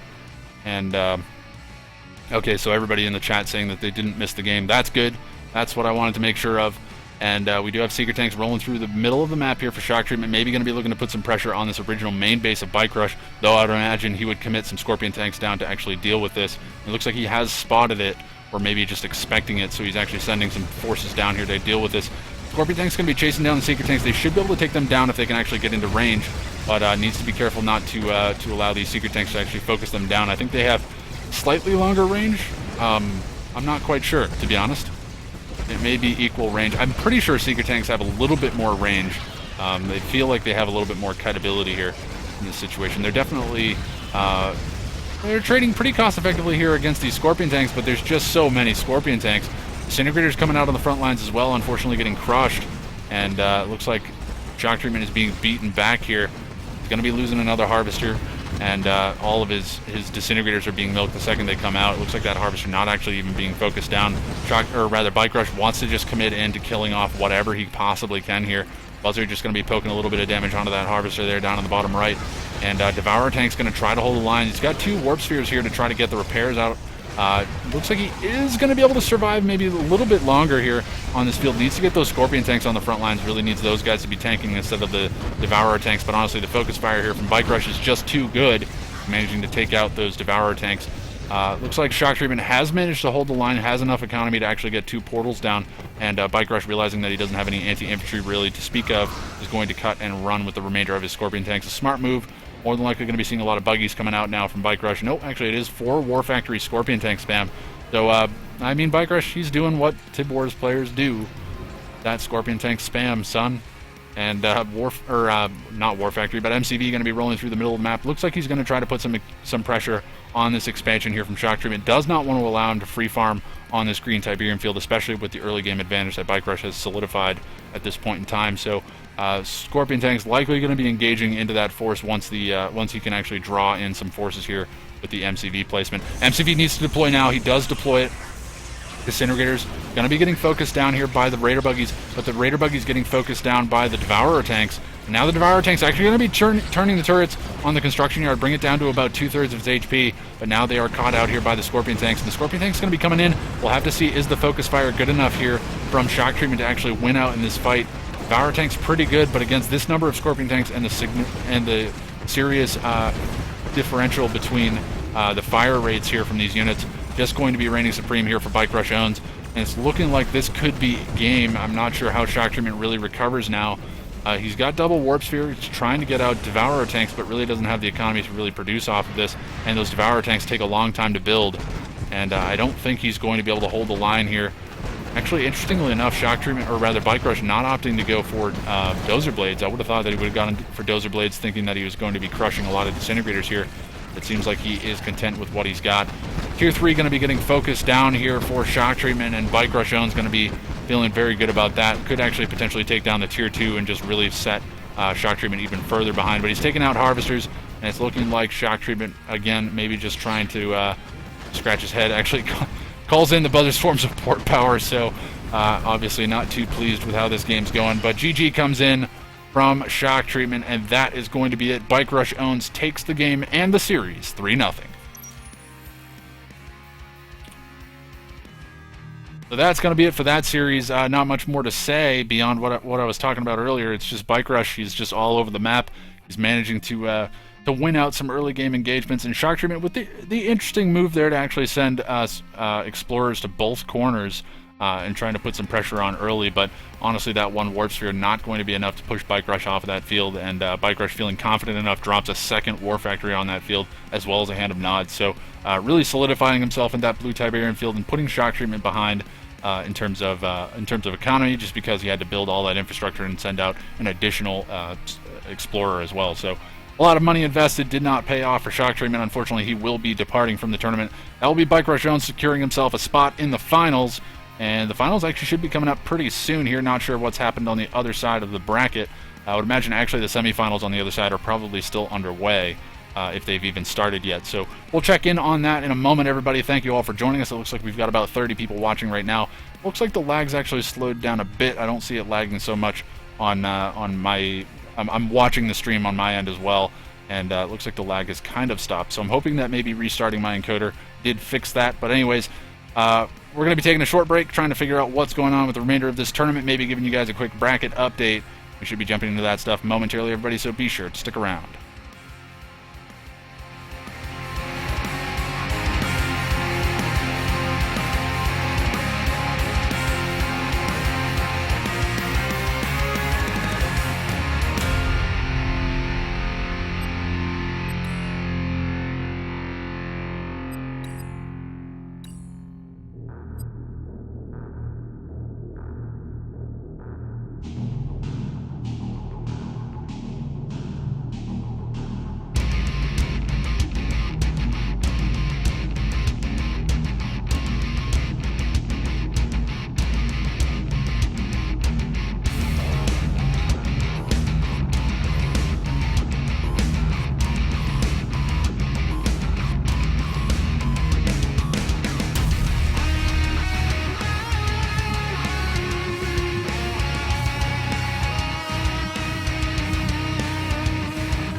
Alright everybody, so while we are waiting for our next series, we'll take a quick look at the bracket and see how things have panned out across the board. And let's jump into the quarterfinals, give you a rundown quickly of that. We got the Rockets getting 0-2'd by Shocktreatment, Bikerush Owns taking a 2-0 over the top of Zorro, and then later on we did see Bikerush Owns take a 3-0 over the top of Shocktreatment in the semifinal. So Bikerush Owns has secured himself a spot in the finals. That will be updated pretty shortly here. On the other side of the bracket, we did see AdamLallana taking a 2-1 victory over the top of Angel of Death. So Angel of Death going to 2 ace matches here in this tournament. Unfortunately, going to be departing there in the quarterfinals, but AdamLallana secured himself a spot in the semifinals. Looinrims, we did see him get 2-0'd by Enjibenji, and Enjibenji secured himself a spot in the semifinals. So it is Enjibenji versus AdamLallana on the other side of the semifinals bracket, and that series is likely still underway. I may try to catch the tail end of that. Not sure what game they're really into at this point in time, but like I said, Bikerush Owns, he's already taken a 3-0 on the other side and has secured himself a spot in the finals. So it's either Enjibenji or AdamLallana up against Bikerush Owns for our finals. We'll have to check and see how this other side of the semifinals bracket has ended up working out, and we'll likely be jumping into some games here momentarily. Everybody, there may be a few minutes worth of downtime while the next game comes into the lobby, but as soon as it comes back in, we'll jump right into it, so be sure to stick around.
Hello everybody and welcome to game number 3 of this best of 5 semifinal series, and that brings us to the map tournament arena.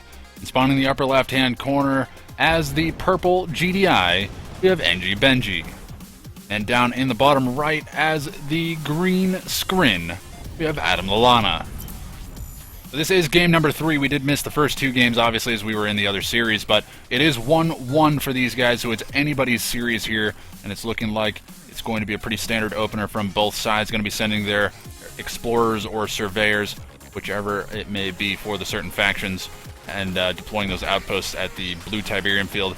Disintegrator is actually going to be getting picked off here by the Rifleman squad, so really good pickup there from Enjibenji to actually clean up these Disintegrators. Wants to be able to take these guys out. Oh, unfortunately loses his Rifleman squad, but the remaining members of that Rifleman squad should be able to chase down that Buzzer. Buzzer could potentially have healed up on the blue Tiberium field if he went to the back side of the blue Tiberium field. Could have maybe re-engaged into it, but Disintegrator is trying desperately to take down the Tiberium spike here of Enjibenji, but the bunker does get cleaned out here. So those two assimilators should be able to take out that Tiberium spike, or at least put a lot of damage on it. And okay, so he forgot. Oh boy, AdamLallana forgot to deploy his outpost, so he's way behind. His refinery is probably ready to drop, and he's forced to drop his second refinery on his green field. So he's going to be a bit behind in terms of economy. I missed micro there, and it was nice of him to beacon it because I did miss it as well. Looks like we do have an APC out to deal with a decent number of buzzers as well as disintegrators that are wow, I can't speak, are out on the map. And it looks like, whoa. Okay, so it looks like the disintegrators have been cleaned up. Not quite sure what killed them. Been rifleman squads. Oh no, a couple of APCs here. Totally missed this. Couple of APCs rolling through the right side of the map here for Enjibenji. Needs to cut and run here. Doesn't want to fight these seeker tanks head on. He definitely will lose out in that fight. Seeker tank, or rather APC's not the worst against seeker tanks, but they will definitely lose a 1v1, and over time they can just get kited out so easily because they have so little damage output, so little burst damage output, I guess. They have great sustained damage. They can just sit there and pound away on stuff, but APC's not going to be the greatest thing into seeker tanks. Again, one APC did go down. Second refinery comes down on the blue Tiberium field there for AdamLallana, so he has recovered a little bit.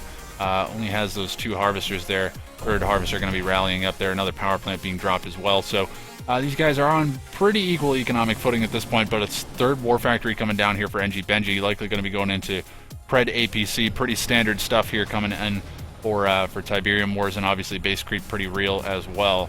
Wouldn't be shocked to see a refinery and then into a couple more war factories here just to creep forward and just keep those units on the front lines here. And it's looking like Enjibenji going to be getting into the base here of AdamLallana, and the question is, will AdamLallana be able to hold the line here?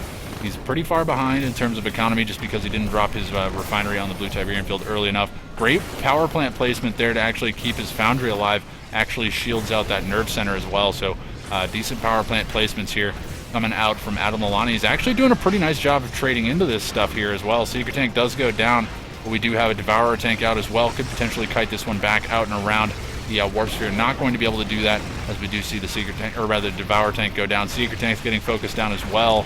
APC on the front line is going to be getting focused a little bit there. Lightning Spike managing to get a little bit of a shot on it, but now it's going to be Enjibenji just kind of falling back here. Going to be cleaning up some harvesters as he cuts and gets a little bit further back so he's not sitting here right on the front lines with the portal, just pumping out those disintegrators into his face.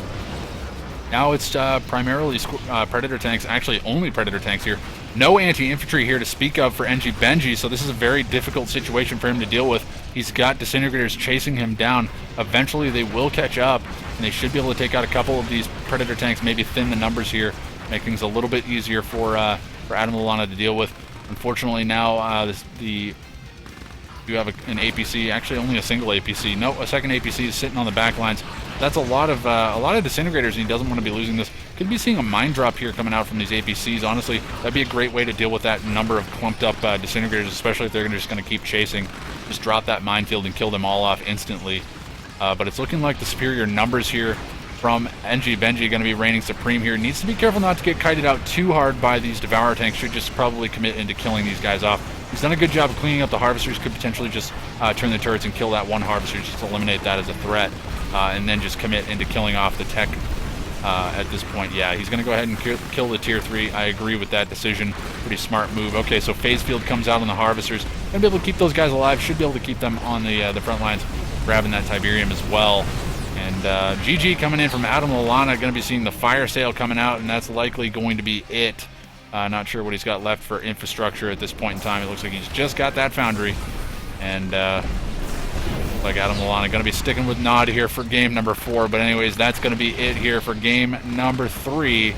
It's looking like the Concave will reign supreme. So Enjibenji going to be coming up with a victory here in game number 3 and going to be securing himself a 2-1 lead in this best-of-5 series. So pretty solid game.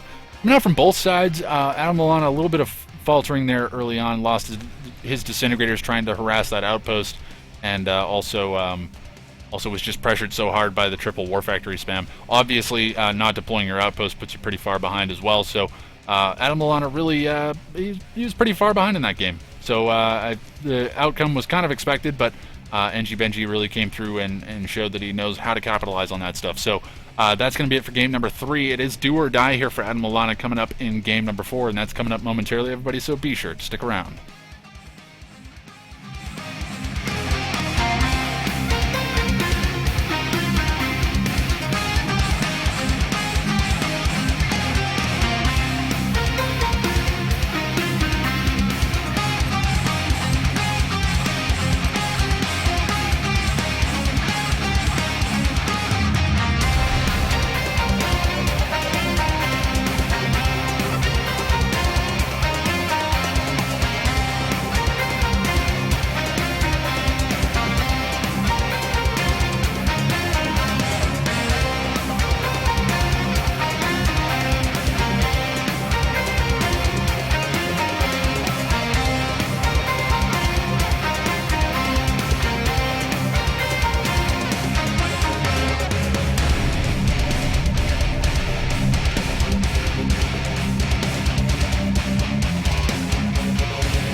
Hello everybody and welcome to game number 4 of this best of 5 semifinal series, and that brings us to the map Barstow Badlands. And sliding over to the left hand side, man coming off of a victory in the last game and up 2-1 in this series as the purple GDI, we have Enjibenji. Sliding over to the right hand side, contender and the guy who has to make something happen in this game as the green nod, we have AdamLallana. So AdamLallana opting to go for nod this time around, wasn't feeling too comfortable with his screen play in the last game. Going to be trying to go for nod, obviously had map choice as well, opted to go for Barstow, so probably has something planned on this one. Actually getting some nice trades here against these GDI rifleman squads, could potentially be sniping down that engineer, definitely can kill that engineer. That guy's gone. Oh my god, is he going to miss it? He doesn't get the engineer! Enjibenji gets the capture. Oh my god, that was a huge pickup for Enjibenji. That engineer was as good as dead, and very, very unfortunate indeed. So he gets the full... or rather, he gets $250 for that engineer, plus some money that's ticking away here. Needs to jump into that. Okay, so he does manage to grab himself the Tiberium spike. Doesn't get his money back straight away, but he should be able to recover the money of the engineer and then start turning a profit there. We did see a black hand squad in the middle of the map. Sorry for focusing so long on that. I just I wanted to see how that ended up turning out. No actual War Factory down just yet. We did see an Operations Center come down just to get that black hand squad out. Try to get some map presence there in the middle of the map and just secure a complete control of this Tiberium spike. So there is we could see an engineer de-garrisoning here from the APC. Oh, the engineer gets sniped! Engineer gets sniped there. So Tiberium spike wars here in this game. These guys are really, really working hard on it. Enjibenji, unfortunate there to lose his engineer, and he's not too happy with it. The OMG in the chat. We do have the MCV on the move here for the expansion. Not sure where AdamLallana is planning on expanding. He's actually... okay, so he's just now dropped his War Factory. Third refinery comes down. It's kind of interesting. These guys like to drop 3 refineries on these fields. Obviously, refineries quite a bit less expensive in Tiberium Wars. I think it's $2,000 versus the $3,000 that it is in Kane's Wrath. You know what? We're going to check it real quick. Let's see. AdamLallana refinery is $2,000, so I was right. Finally, I have my information right. And we'll just switch back to observer mode here.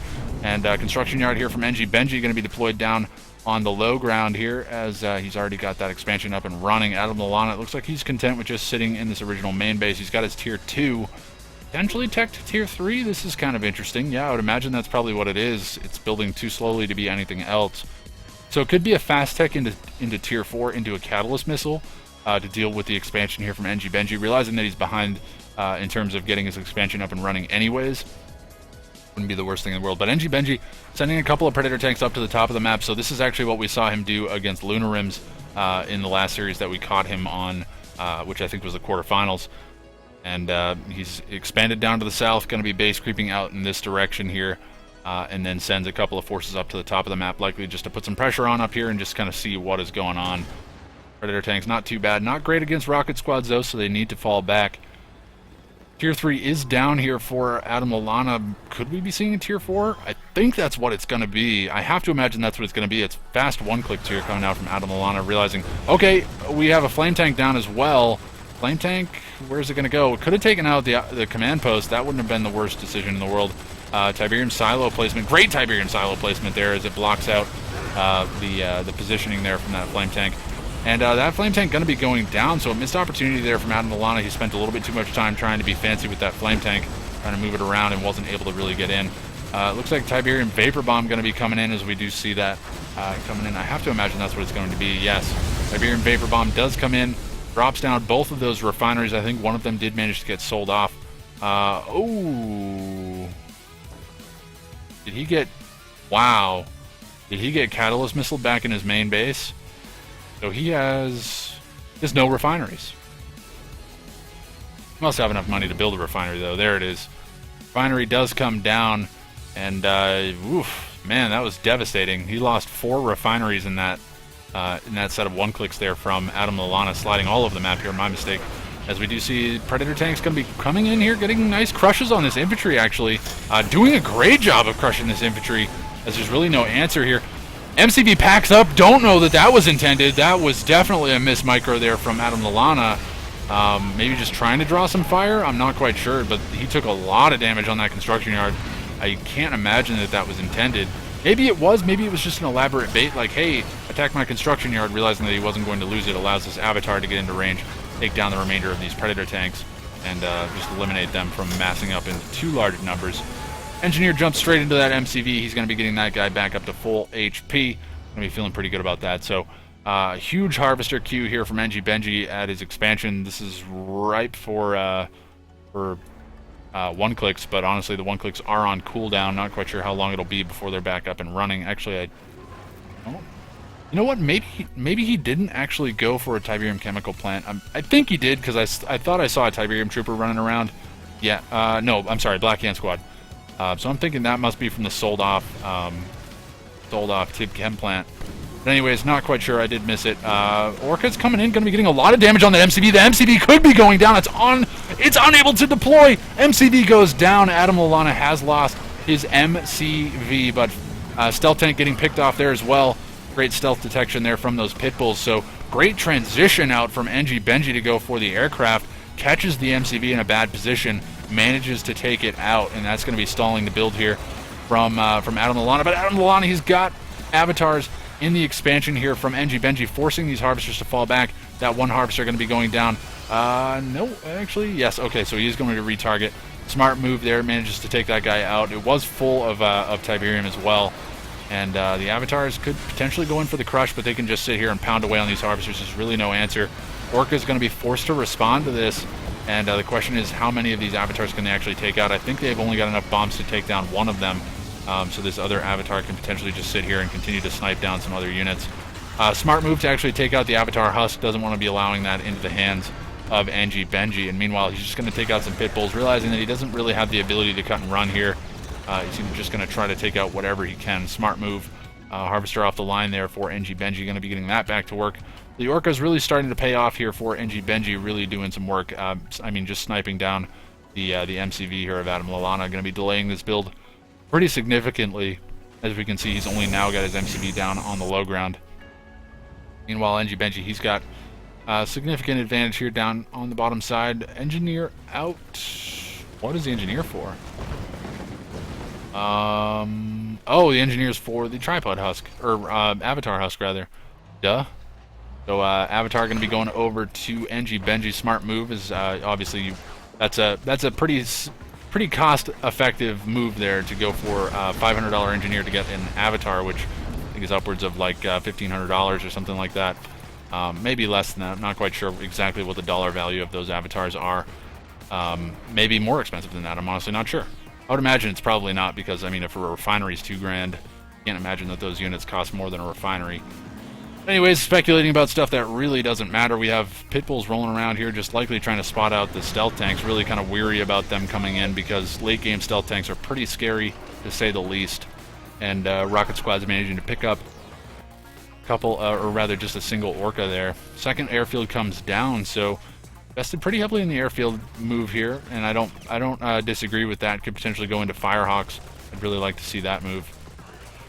And we did see, obviously, the Tiberium fight getting focused down by the Orcas earlier on. Looks like another Orca being rebuilt, maybe? It has to be. Hammerheads would be kind of a weird transition here. I don't think that would be the choice here. Nope, so it is going to be additional Orcas. Going to be double airfield Orca. Orcas should be able to come in and kill off that Harvester. They get it for pretty much free, and now they're going to fly over the top of these rocket squads, maybe paying for that with one Orca. Nope, they will get away. Have just enough tank ability to actually survive that fight. And looks like the Harvesters here, well, actually getting a little bit of damage poked onto them as AdamLallana chased that, or rather Enjibenji chased it away. These guys have got me all discombobulated here as they've kind of swapped positions here. Like usually on my scoreboard, the top side is the left side of the scoreboard. But anyways, again, talking about stuff that doesn't matter. These guys just kind of camping it out, so I don't really know what more to talk about. You have, looks like the Orca's getting away with a Harvester kill for no trade there whatsoever on the part of Enjibenji. Didn't actually have to lose any Orcas in that situation. That's a very good trade indeed, or rather just a very good move, as he didn't actually trade anything. We have a tech center down, so could be seeing some Juggernauts out, and I think that's probably what he's going to have to do. It's going to be Mammoth tanks as well, and I don't disagree with that move. Mammoth tanks pretty good into stealth tanks, as I think he is worried that there are more stealth tanks out on the map. Stealth tanks not good against the Orcas though, so they will need to be careful to steer clear of those Orcas. Excuse me, jeez, I'm a little bit tired this morning. But anyways, we do have Pitbulls just doing some raiding here. Going to be trying to get some eyes on what's going around the map. Free tech center kill here, as we can see. Enjibenji is going to be capitalizing on that. Again, the Orca's really doing some serious work here. These Pitbulls should be able to kill off the remaining power plants here, and no, they will be forced to be sold off there. So AdamLallana wanted to get a little bit of money back for his troubles there. Black Hand Squad finally de-garrisoned from that bunker, which has finally gone into a heavy enough damage state where it kicks the units out. APC's coming out from Enjibenji as well, only that one Mammoth tank on the front lines, and neither one of these guys really ready to commit into moving out, and it looks like AdamLallana is kind of weary of the Orca harassment here. Needs to keep those rocket squads around. Oh my goodness, my throat is killing me. APC is going to be taking out a couple of rocket squads that have strayed a little bit too far from the pack here. Those all will be going down. And meanwhile, we do have the Avatar versus the Black Hand Squad. Black Hand Squad's going to cut and run, realizing that this is kind of a waste of time. Neither one's going to be doing pretty much any damage. Actually, he's done quite a bit of damage to that Avatar. I'm kind of surprised how much damage, to be honest. Rocket Squad's going to be coming forward as well. And actually, this could be a dead Avatar for Enjibenji. Kind of a missed chance there to keep that alive. Juggernauts finally coming out now for Enjibenji, and that's a good decision. Those Juggernauts, really no answer here from AdamLallana. He does have a stealth field, or rather disruption tower down. We should be able to keep himself alive for a little bit longer, but force fire coming out from those Juggernauts should be able to reveal some of these structures, or at least start killing some stuff off over time anyways. Radar scan finally does come down, just going to be seeing what is going on. If nothing else, he'll just be able to have a mental memory of where, or rather a mental picture of where that stuff is in his base. Can potentially just force fire on the ground and take that stuff out with those Juggernauts. Orcas flying over the top. Going to be taking down a couple of Harvesters, but going to be paying for that with a couple of Orcas as well. Actually, I think a full deck of Orcas is going to be lost there. Could potentially just send this Orca back over to this field and sell off the other airfield. No, he's actually going to queue back up some more Orcas. I don't disagree with that either, because again, those Orcas really doing a lot of work. It's keeping AdamLallana hemmed into this base. It looks like the construction yard has finally been sold off here, so AdamLallana realizing that he needs to get something out. Whoa! Whoa! Okay, that was weird. Okay, that's a weird visual glitch. The War Factory disappears when the stealth field comes back online. That's weird. I've never actually seen that happen. I know it's an observer bug, but anyways, very strange indeed. Rocket Squad's moving forward here for I believe AdamLallana going to be coming forward and getting some free harvester kills. Honestly, these harvesters pulled off the line. Not sure what they're doing, but taking a lot of damage. And now all of the harvesters here from Enjibenji have been getting focused down. There's no defense here. No defense from Enjibenji to keep these harvesters alive, and he's lost all of them. Does he have any harvesters left at all? He does have one harvester left on his original main, but there's really no Tiberium here. So AdamLallana really catching Enjibenji out of position here, but I'm not sure that it's going to matter for too much longer. Railgun's done. That Mammoth Tank going to be so much more powerful. Juggernaut sitting on the back lines is just going to be poking away. And it's looking like with the forces out of position here from AdamLallana, that's going to be signaling the attack move here from Enjibenji. Enjibenji's trying to trade orcas with bikes, and he actually does a great job of taking out the remainder of those bikes, not overkilling too much, and that Mammoth Tank doing a great job of tanking on the front lines, and that is going to be it. AdamLallana has been defeated. Enjibenji takes the game and the series 3-1. A pretty solid game coming out from both sides. I like the decisions more from Enjibenji. I really like the Orca transition, especially on that map. They can move around pretty freely. Needed to see the bike transition a lot earlier, and I think AdamLallana, if he had harassed that bottom expansion a bit earlier, maybe would have put a little bit less pressure on with the Juggernauts up in the top of the map. But anyways, we could talk all day about how things could have gone differently. They went the way they went, 13 minutes and 42 seconds on the clock. I think that's one of the longer games we've seen today, if not the longest. So pretty solid game, but that's going to be it for our semifinals, and that means it's going to be a Bikerush Owns versus Enjibenji here for our finals. Best of 7 finals. That's coming up momentarily, everybody, so be sure to stick around.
Hello everybody and welcome to game number 1 of this best of 7 final series, and that brings us to the map Tournament Tower.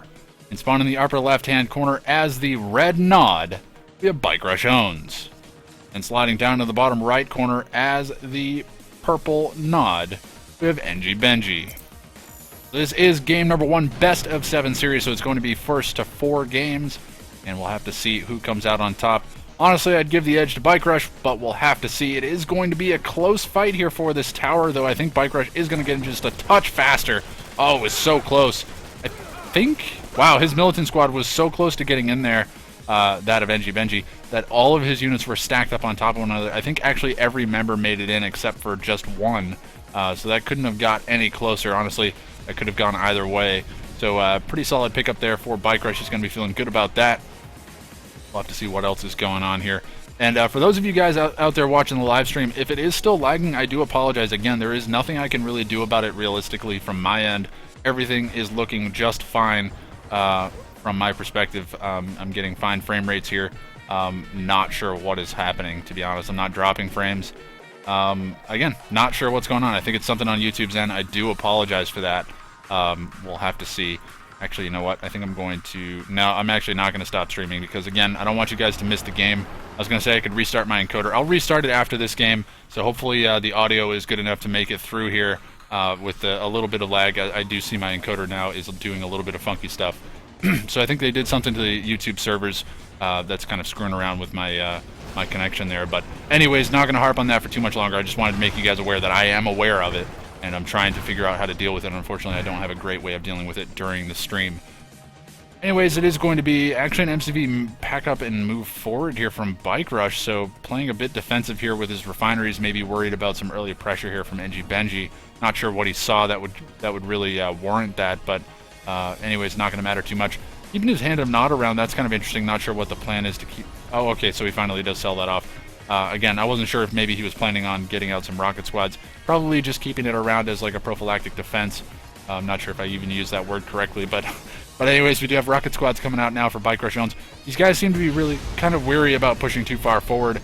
Operation Center being dropped on the front lines, just going to be trying to de-garrison this center tower, and Black Hand Squad going to be able to kill off all these units anyways, so it's not going to matter too much that they were de-garrisoned. They do pump out in this direction, then try to come out and run that way.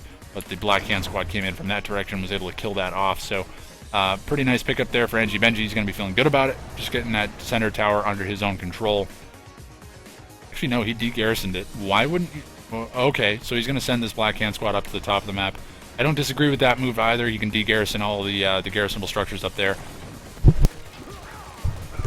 Excuse me, I had to clear my throat there. But anyways, it is going to be... Hold on one second here. We got a lot of Skype messages. Oh, no, okay. So, no, we're all good. Thought for a second that something was going on that I wasn't aware of. But it is going to be Scorpion tanks coming out here from Enjibenji. Going to be putting some pressure here on this field. Bike here on the front lines to actually reveal these harvesters.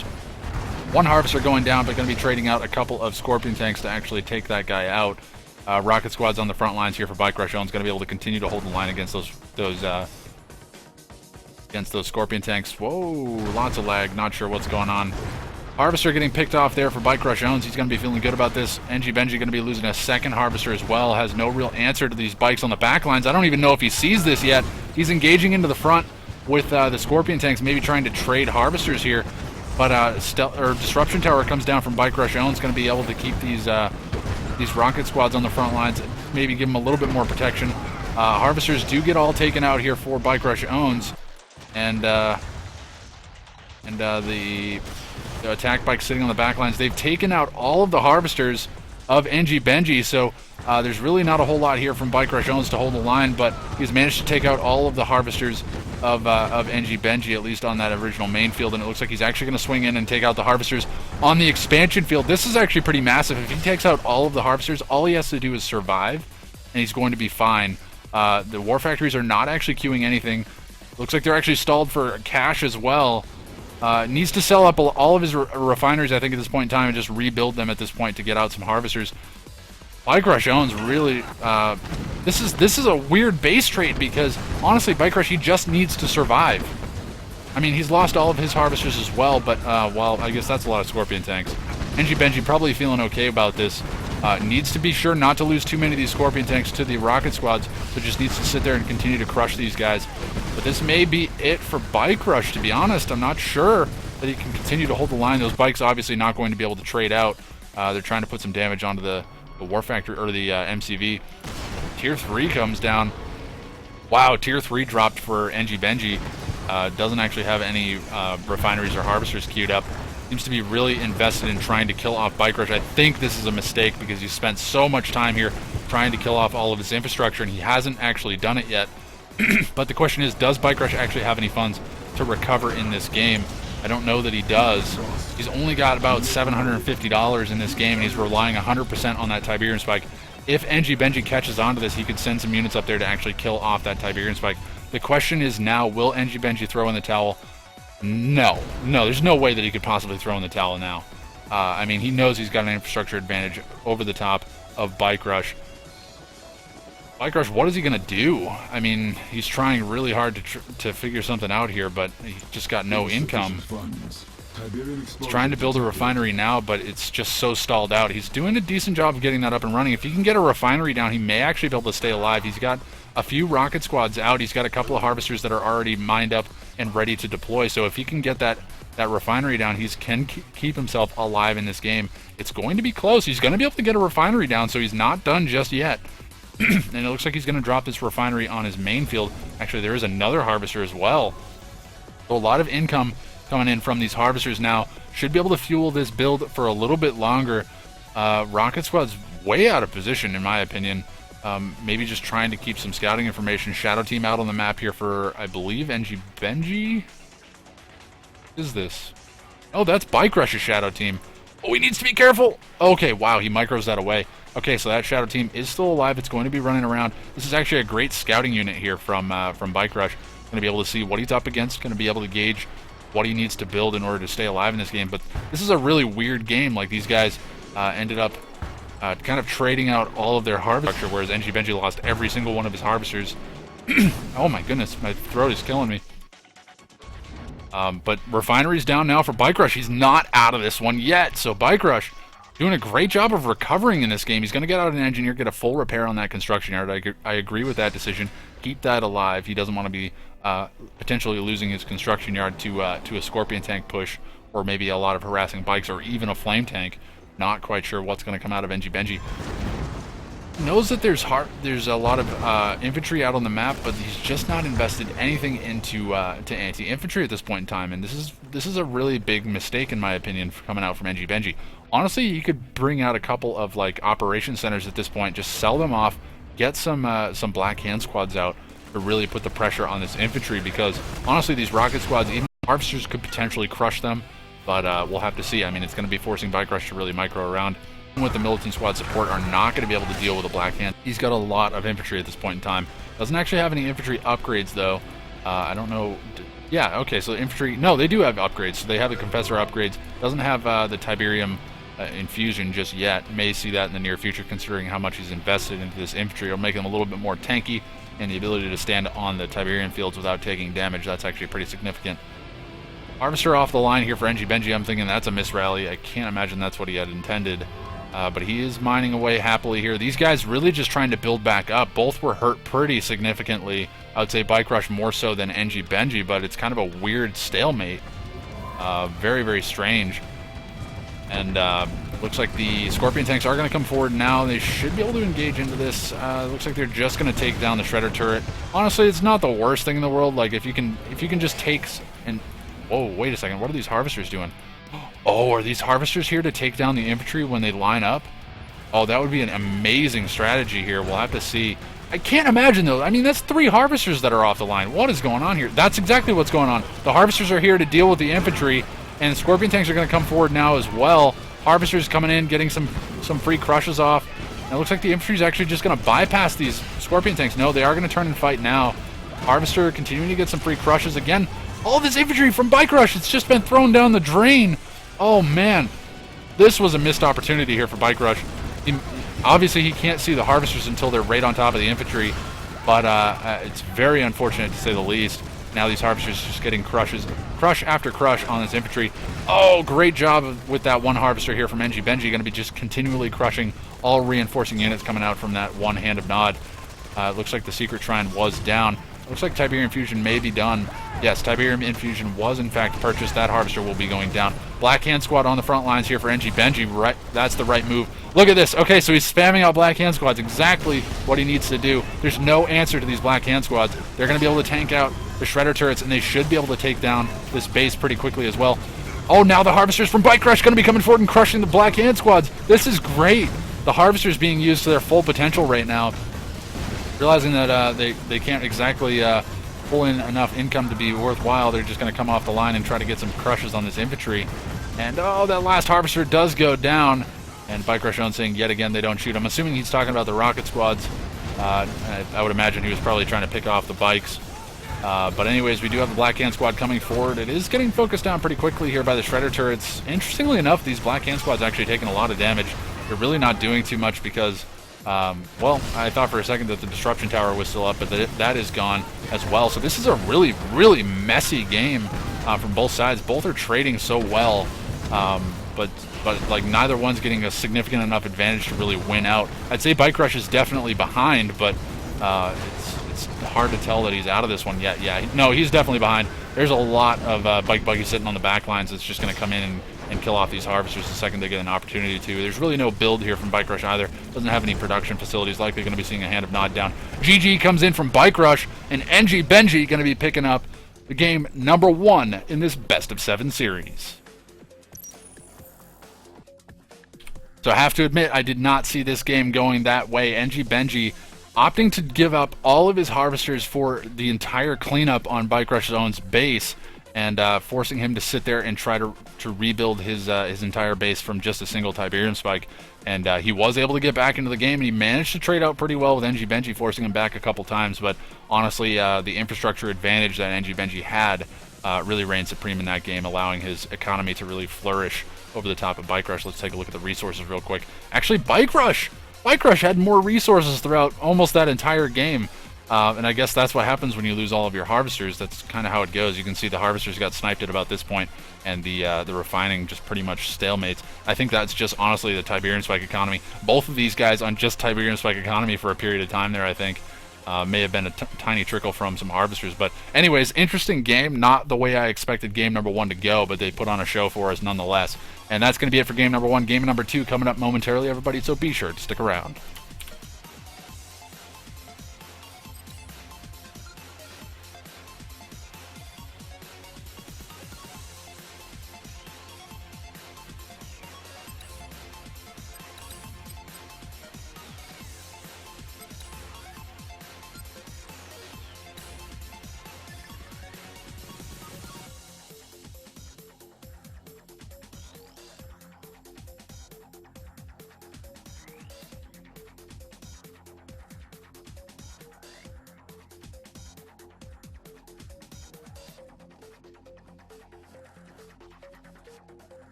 Hello everybody and welcome to game number 2 of this best of 7 final series, and that brings us to the map Small Town USA. And spawning down in the bottom left hand corner as the red nod, we have Bikerush owns. And the man that's up 1-0 after a bloody game number 1 up in the upper right corner as the purple GDI, we have Enjibenji.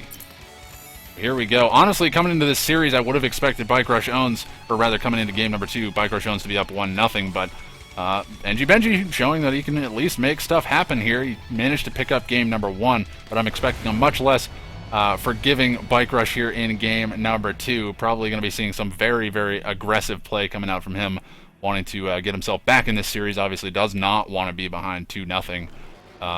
But honestly, it's anybody's game here. Enjibenji showing that he's got his stuff. I think taking the first game off of Bikerush here in this event so far today. I'd have to confirm that after looking at the bracket, but I'm not quite sure. Enjibenji, okay, so he's gone for a very greedy build here as well. We saw Shocktreatment try this against Bikerush owns earlier today, and it did not work out at all for Shocktreatment. We'll have to see if it works out for Enjibenji. The question is, will Bikerush go for a tier 2 here? And I think that's probably what he's going to do. It may be another refinery, but I would imagine it will be a tier 2. Now, it's taking too long to build because that harvester's already popped out. So I'd imagine this is going to be another refinery? No, it is going to be a tier 2. Okay, so tier 2 does come down, so it's going to be pretty much the same build coming out from Bikerush owns. He's realized that he's up against pretty much the same build that he was up against with Shocktreatment. He can feel pretty comfortable about going for the same type of strategy here, though he is up against a GDI player this time around instead of Scrin, so he needs to be careful. Predator tanks obviously very, very good at killing off those flame tanks once they get into range. More than likely going to be seeing some flame tanks getting pumped out here from Bikerush. That's exactly what's on the cards here. Smart move from him. May see a tech straight up to tier 3. Not quite sure what it will end up being. May actually be another refinery as well. I think it's building a little bit too slowly to be another refinery. So flame tank's going to be out on the map. Would not be opposed to seeing a tier 3 push here coming out from Bikerush and then maybe into a base push off of the back end of things. But we'll have to see what it ends up being. Enjibenji does have a couple of bikes rolling around the map. Actually, I think that's Bikerush. I think that is, in fact, Bikerush's bikes. And we do have some pit bulls rolling through the middle of the map as well. I don't think they've actually spotted this flame tank. They've probably seen it now, though, as it passes by this garrisonable structure. Does manage to clean that one out. I think he did manage to clean that stuff up. Predator tank here on the front lines. It looks like he's not going to actually turn and kill this expansion. He's going to instead focus down the command post. Not the worst idea in the world. And then maybe take down a power plant. He can feel pretty good about that. Whoa, is that a tech straight up to tier 4?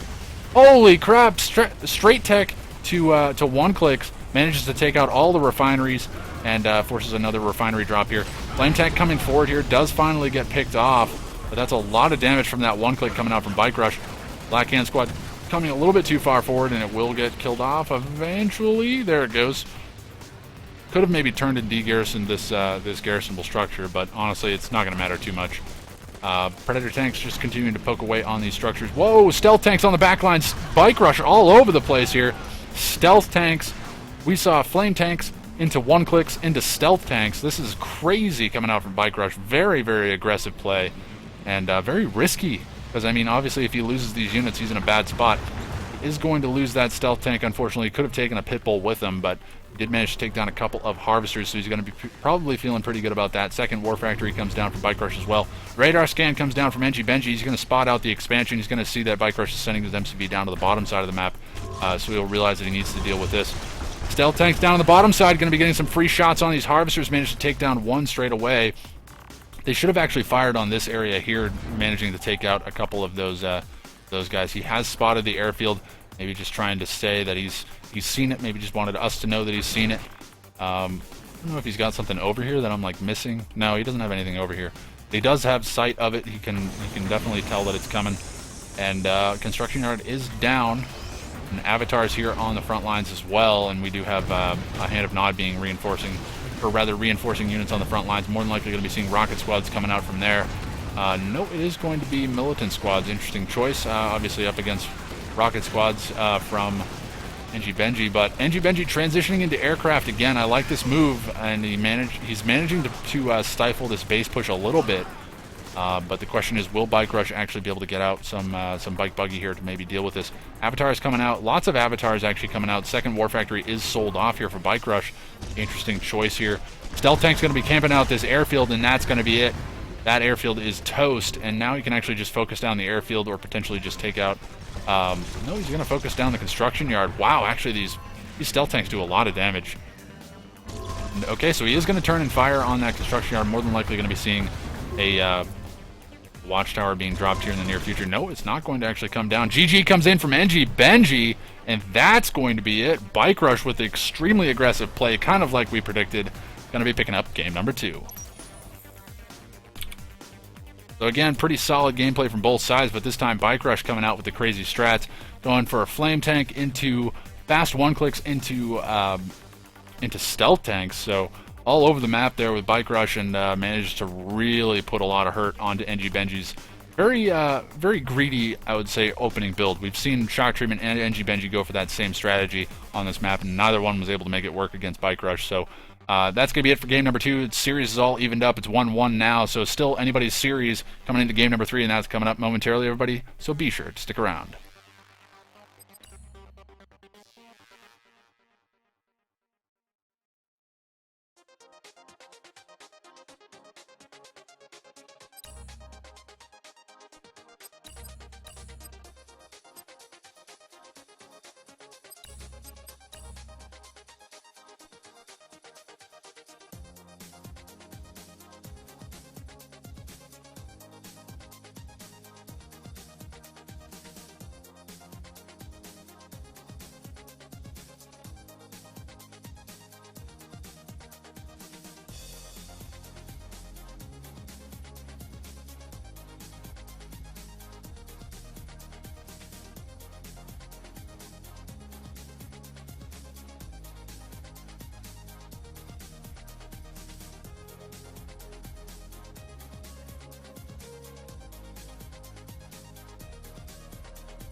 Hello everybody, and welcome to game number 3 of this best of 7 final series, and that brings us to the map Pipeline Problems. And spawning in the top of the map as the red nod, we have Bikerush owns. Sliding down to the bottom side of the map as the purple GDI, we have Enjibenji. So it is 1-1 in this series, anybody's series really. I mean, it's first to 4, so we'll definitely be seeing at least 3 more games, really. So that's pretty exciting, to say the least. But it's going to be a Shadow Team rush coming out from Bikerush owns.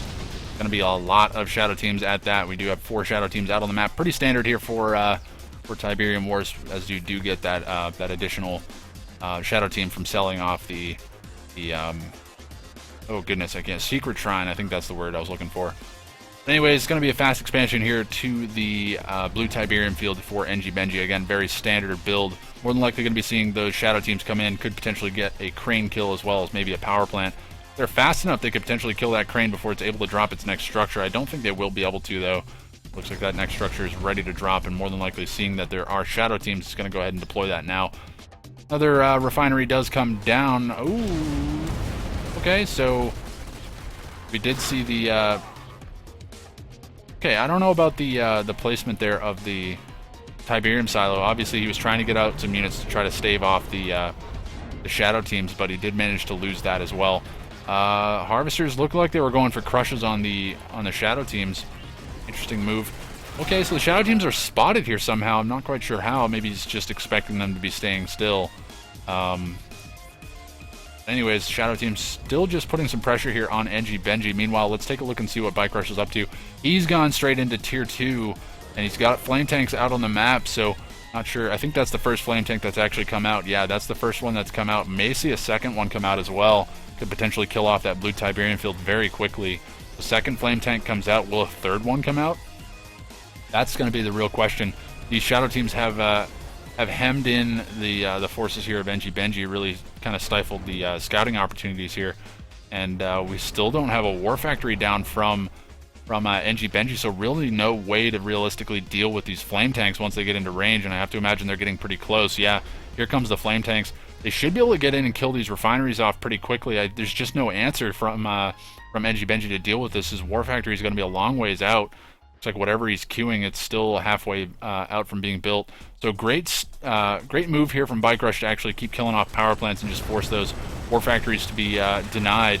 And now these flame tanks are going to be able to just absolutely smash through this base, and that refinery going to be going down. So both of the refineries on the blue Tiberium field have gone down. Where are the rest of the flame tanks? Now the rest of the flame tanks coming forward. They're just going to kill off the power plants here. He's probably just going to commit into killing off the war factory. I agree with that decision. Shadow teams came forward as well, just going to be trying to take that down a little bit quicker. Now they're going to get focused down, but it's looking like the barracks going to be the next target of choice here. Another flame tank going to be rolling in, taking a lot of damage from the watchtowers as it gets into range. Should be able to take down a refinery if it starts firing fast enough. Could potentially see a silo drop here. Great silo drop coming out from Enjibenji. May have actually saved that refinery.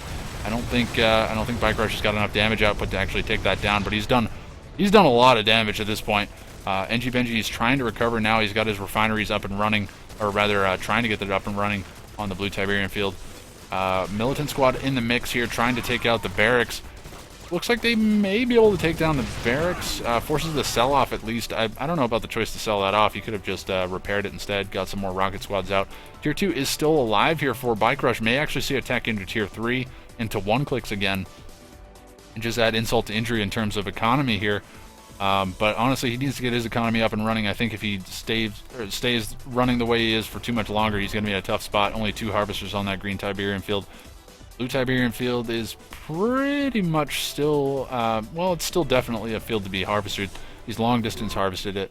Meanwhile, Enjibenji, he's grabbed all of that blue Tiberium field. More flame tanks! Holy crap, I totally missed this. More flame tanks coming out from Bikerush. Going to be coming in. He's getting a lot of damage. Looks like they're actually stealthed as well, so at least I think they are. Looks like they're phasing in and out, so I'm pretty sure... No, maybe not. Yes, they are stealth. Okay, so that's why there's no harvesters. These flame tanks are just going to be running to the other sides of the map, just trying to get that stealth to come back online. And just forcing out more of a response here from Enjibenji, just going to be allowing Bikerush owns to get ahead a little bit further, as really been no answer. Flame tank now going to get poked down. As we can see, it was on a hold fire stance. Not sure where the other flame tank has gone. Looks like he's going to go ahead and cut and run. I agree with that decision. Honestly, a stealth flame tank being left alive is much more worthwhile. And honestly, you can get some repairs on that guy as well. Tier 3 is down, so would not be shocked to see Tier 4 into one clicks. I don't know that he's got the economy to actually support it, though. That's the real question. How much money does Bikerush have? No, he's banked actually quite a bit of money here. Enjibenji, though, he's got a lot of money that he's sitting on at the moment, and really needs to get some production up and running and start putting some pressure on Bikerush, who's been so aggressive in this game. Meanwhile, the second expansion is up and running here for Enjibenji. He's already crawling towards the middle of the map. Has a decent-sized force. We did hear Tiberium Catalyst Missile come in. Looks like actually the refineries were sold off here, so smart move there from Enjibenji to sell that off. It will be slowing down the build here of Enjibenji a little bit more. We do have a Tiberium Vapor Bomb coming in as well. Actually, the bomber did get shot down, but not before it got its bomb off and managed to take down the War Factory and the Tier 2. So great moves here from Bikerush. He's managing to make this stuff work out to his favor, and the click plant really doing a lot of damage in that situation. Again, still unscouted, but rocket squads, actually infantry swarm here coming in from Enjibenji, just going to run forward and try to do what it can. Try to do what they can, rather. Stealth field comes in, does a lot of damage, takes out the majority of the rocket squads. Actually, he took out almost all the rocket squads. Holy crap, that was a huge stealth field. Wow. That took out a lot of that infantry. That was really unfortunate there for Enjibenji that he was clumped up so much. Meanwhile, Pitbull's doing a little bit of raiding here, but there is an obelisk on the backlines for Bikerush. He should be able to keep himself alive in this situation. Trying to put a little bit of damage on these harvesters, but he's lost like 4 Pitbulls here for pretty much nothing. Just a little tiny bit of damage onto some harvesters. Meanwhile, we do have Predator tanks rolling forward here from Enjibenji, going to be trying to put some pressure on this expansion here from Bikerush, but there are obelisks coming down, and it's looking like it's dual MCV. Dual MCV? Yes, it's dual MCV coming out from Bikerush. He's going to be able to pump out 2 of those obelisks straight away in each situation. And I think Bikerush has just out-traded Enjibenji in this situation. Looks like the airfield was down, but there is a stealth tank that's camping it out, and it looks like it has gone veteran, so I would imagine he's picked off at least one of those orcas that was built, and just forces Enjibenji to sell that up. The stealth tank's going to be coming in, probably going to be able to take out that crane for free. Yeah, that's exactly what he's going to do. He's going to take out the crane. That's a smart move, just denying the build from Enjibenji and just trading pretty well. Getting a little bit more ranks on that stealth tank would be a good idea as well. So many harvesters out from Enjibenji. He's got 4 refineries on this field. He's gathering money like a fiend, but has no real way of spending it. His production has been shut down so hard. Vertigo bombers out now from Bikerush owns. Interesting choice. I think the radar scan came down. I think it may have revealed these Vertigo bombers, but they're going to come in. They get a lot of damage onto that one harvester, trying to split the bombs. Gets a little bit greedy there, is not able to actually take out any harvesters. Now these Vertigo bombers are going to come back and land. Looks like it's dual airfield, or rather dual air tower Vertigo bombers, not something you see very often. Looks like the mine drop coming in, going to be doing quite a bit of damage. Actually, good micro control there from Enjibenji. Nope, actually the harvesters are going to drive right over the top of them. So a lot of damage on these harvesters, going to be ripe targets for the Vertigos as they come back in. They should be coming back in pretty soon. Maybe looking for another opportunity here. Going in and out of stealth, not quite sure what's causing that. Not sure what they're really looking for. Honestly, EMP control centers, a potential capture here for either side. Stealth tank goes elite, but it will get focused down now by the pit bulls that have come in. And now the Vertigo bombers, I think, are just going to come in and take down the construction yard. No, they're actually getting a great opportunity to take a lot of damage, a lot of splash damage on the Predator tank army, and I don't disagree with that decision there. And we do have a nuke coming down from Bikerush as well. It looks like this is actually a real one as well. An easy way to tell is the fact that it has master computer countermeasures. Otherwise, if it was a decoy... Actually, I don't even know if decoys are a thing in Tiberium Wars, so I apologize if I'm mistaken. But in any case, that's how you tell. Yeah, so lots of harvesters out on the map here for Enjibenji, but again, he hasn't really done too much. He's got a space uplink command, more than likely trying to get a supersonic airstrike on these Vertigo bombers at some point. Not sure what he's really going to be able to do, because I don't think that supersonic airstrike really takes these Vertigo bombers down. But now the... oh man, so many harvesters going down, but it's not going to matter too much. There's no support powers coming out from Enjibenji, at least not from what I can tell. I don't know if he's already tried to use it and maybe whiffed. But the clock is ticking here for Bikerush owns. Got 6 minutes on the clock until he can drop a nuke on Enjibenji and probably just close this game out. But honestly, I think it will be over long before then. Wow, actually, there's a decent number of Predator tanks out with railguns done as well. So with the Vertigo threat out there, there needs to be some anti-air, and the pit bulls are going to be that answer. Harvesters maybe here just trying to bait out some Vertigo bombs here. But I think Bikerush feels content with just camping this one out. Vertigos are out flying around. It looks like maybe they're going to go in for a bombing run on the construction yard. I don't disagree with this decision. They have been spotted out by the pit bulls here, so a great blind read here from Enjibenji. I don't know if he spotted it out somehow around the map. Fanatics running around the map. Okay, so that's an interesting scouting squad. I guess they're fast. That's kind of an interesting move. Actually, they should be able to engage in those pit bulls pretty well. I don't know why he's hesitant to commit onto killing this construction yard. He could definitely do that. Okay, so he's going to look to commit into the... I don't know what he's going to hit. So a lot of bombs being dropped on those juggernauts. I think it was a bit overkill. But the Vertigos are going to fly over the top of this Predator tank army. I don't know that they have any bombs left, though. That was a lot of bombs dropped on those juggernauts. But the time is still ticking down. About 4 minutes and 40 seconds left on the nuke, and disruption tower down now from Bikerush. Is going to be stealthing out this base and really bugging out everything. From what I can tell, this is really bizarre. Let me see if I can swap views real quick, and maybe that will fix it.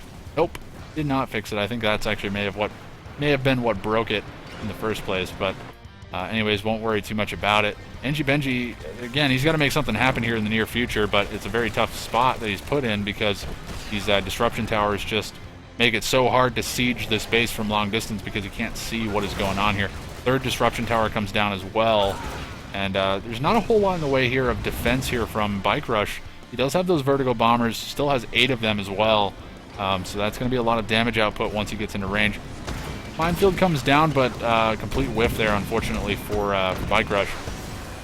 Meanwhile, Enjibenji, he's got actually a pretty surprisingly large army here. Looks like both mammoth tanks get picked off there. That's actually a lot of money invested into mammoth tanks that have gone down now. That's a lot of avatars out from Bikerush owns. It's looking like he should be able to beat back this army. I would imagine Enjibenji had no idea that there was that number of avatars out on the map. EMPs come in with the EMP buggies, and they managed to lock down the majority of the tier 3 units here, but Shockwave Artillery comes in and locks down all of the avatars. Master Computer Countermeasures gets them back online, and I think that's what that support power was, because they came back online a lot quicker than I would have expected, and that may have actually just saved Bikerush in that situation, but honestly, he's done such a nice job here, and he's definitely going to be able to beat through the rest of this base.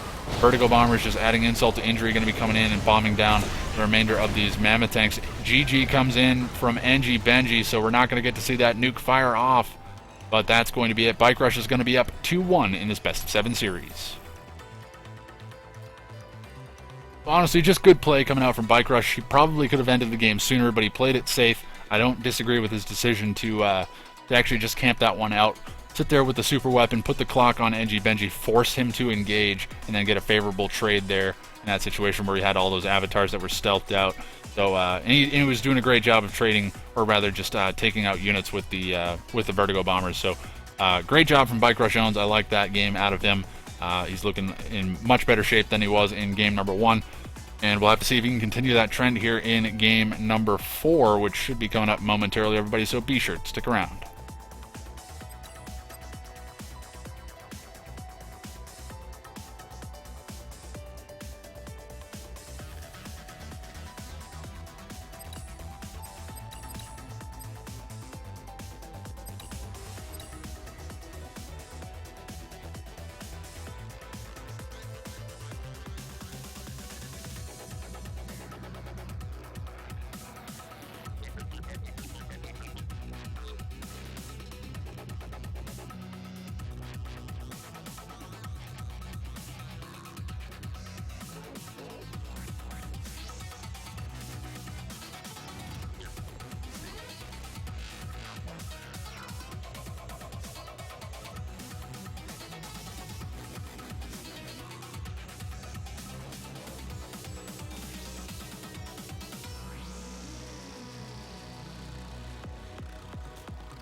Hello everybody and welcome to game number 4 of this best of 7 final series, and that brings us to the map Barstow Badlands. And sliding over to the left hand side, man that's behind in this series 1-2 as the purple GDI, we have Enjibenji.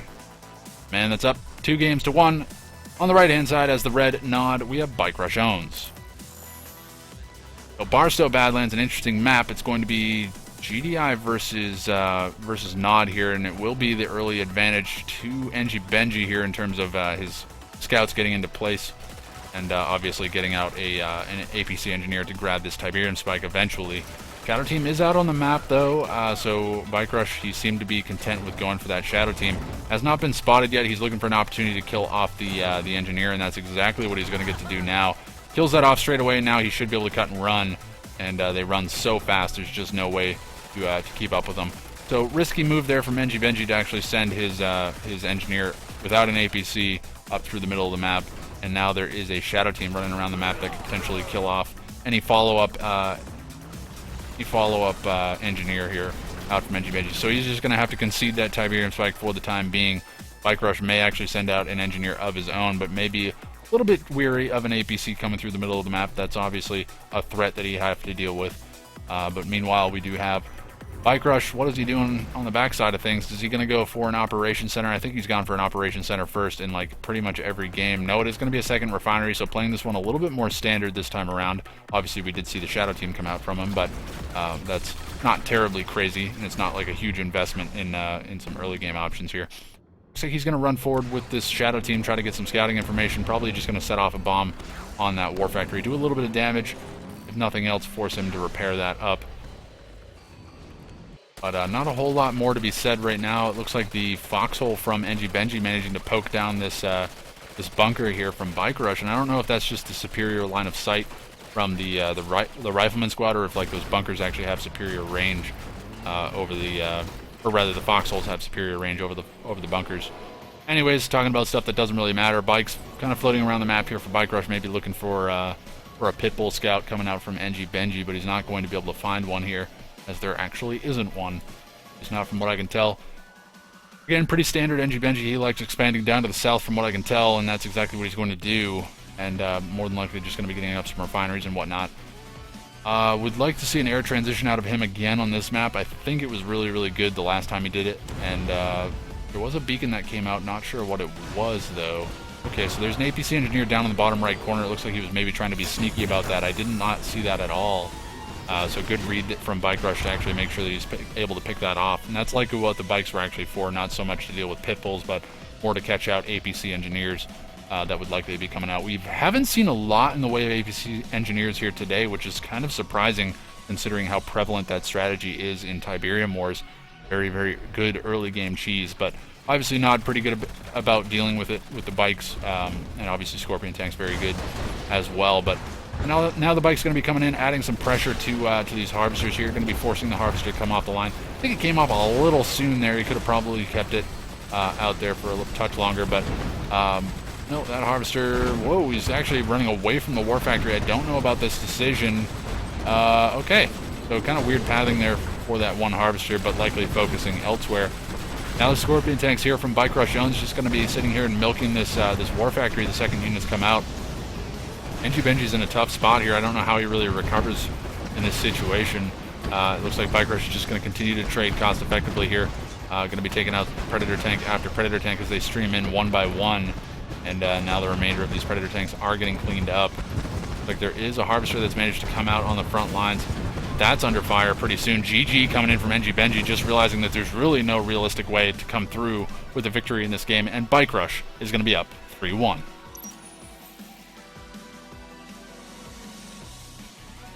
That was a very fast game number 4, much faster than what we've seen so far. And it was just some decision-making from Bikerush that really paid off. I mean, being able to send out that one, what's the word for it? Shadow team. Shadow team's the word I was looking for. To take out the engineer, sets Enjibenji just a little bit further behind, and then just the follow-up bikes to take out the APC engineers.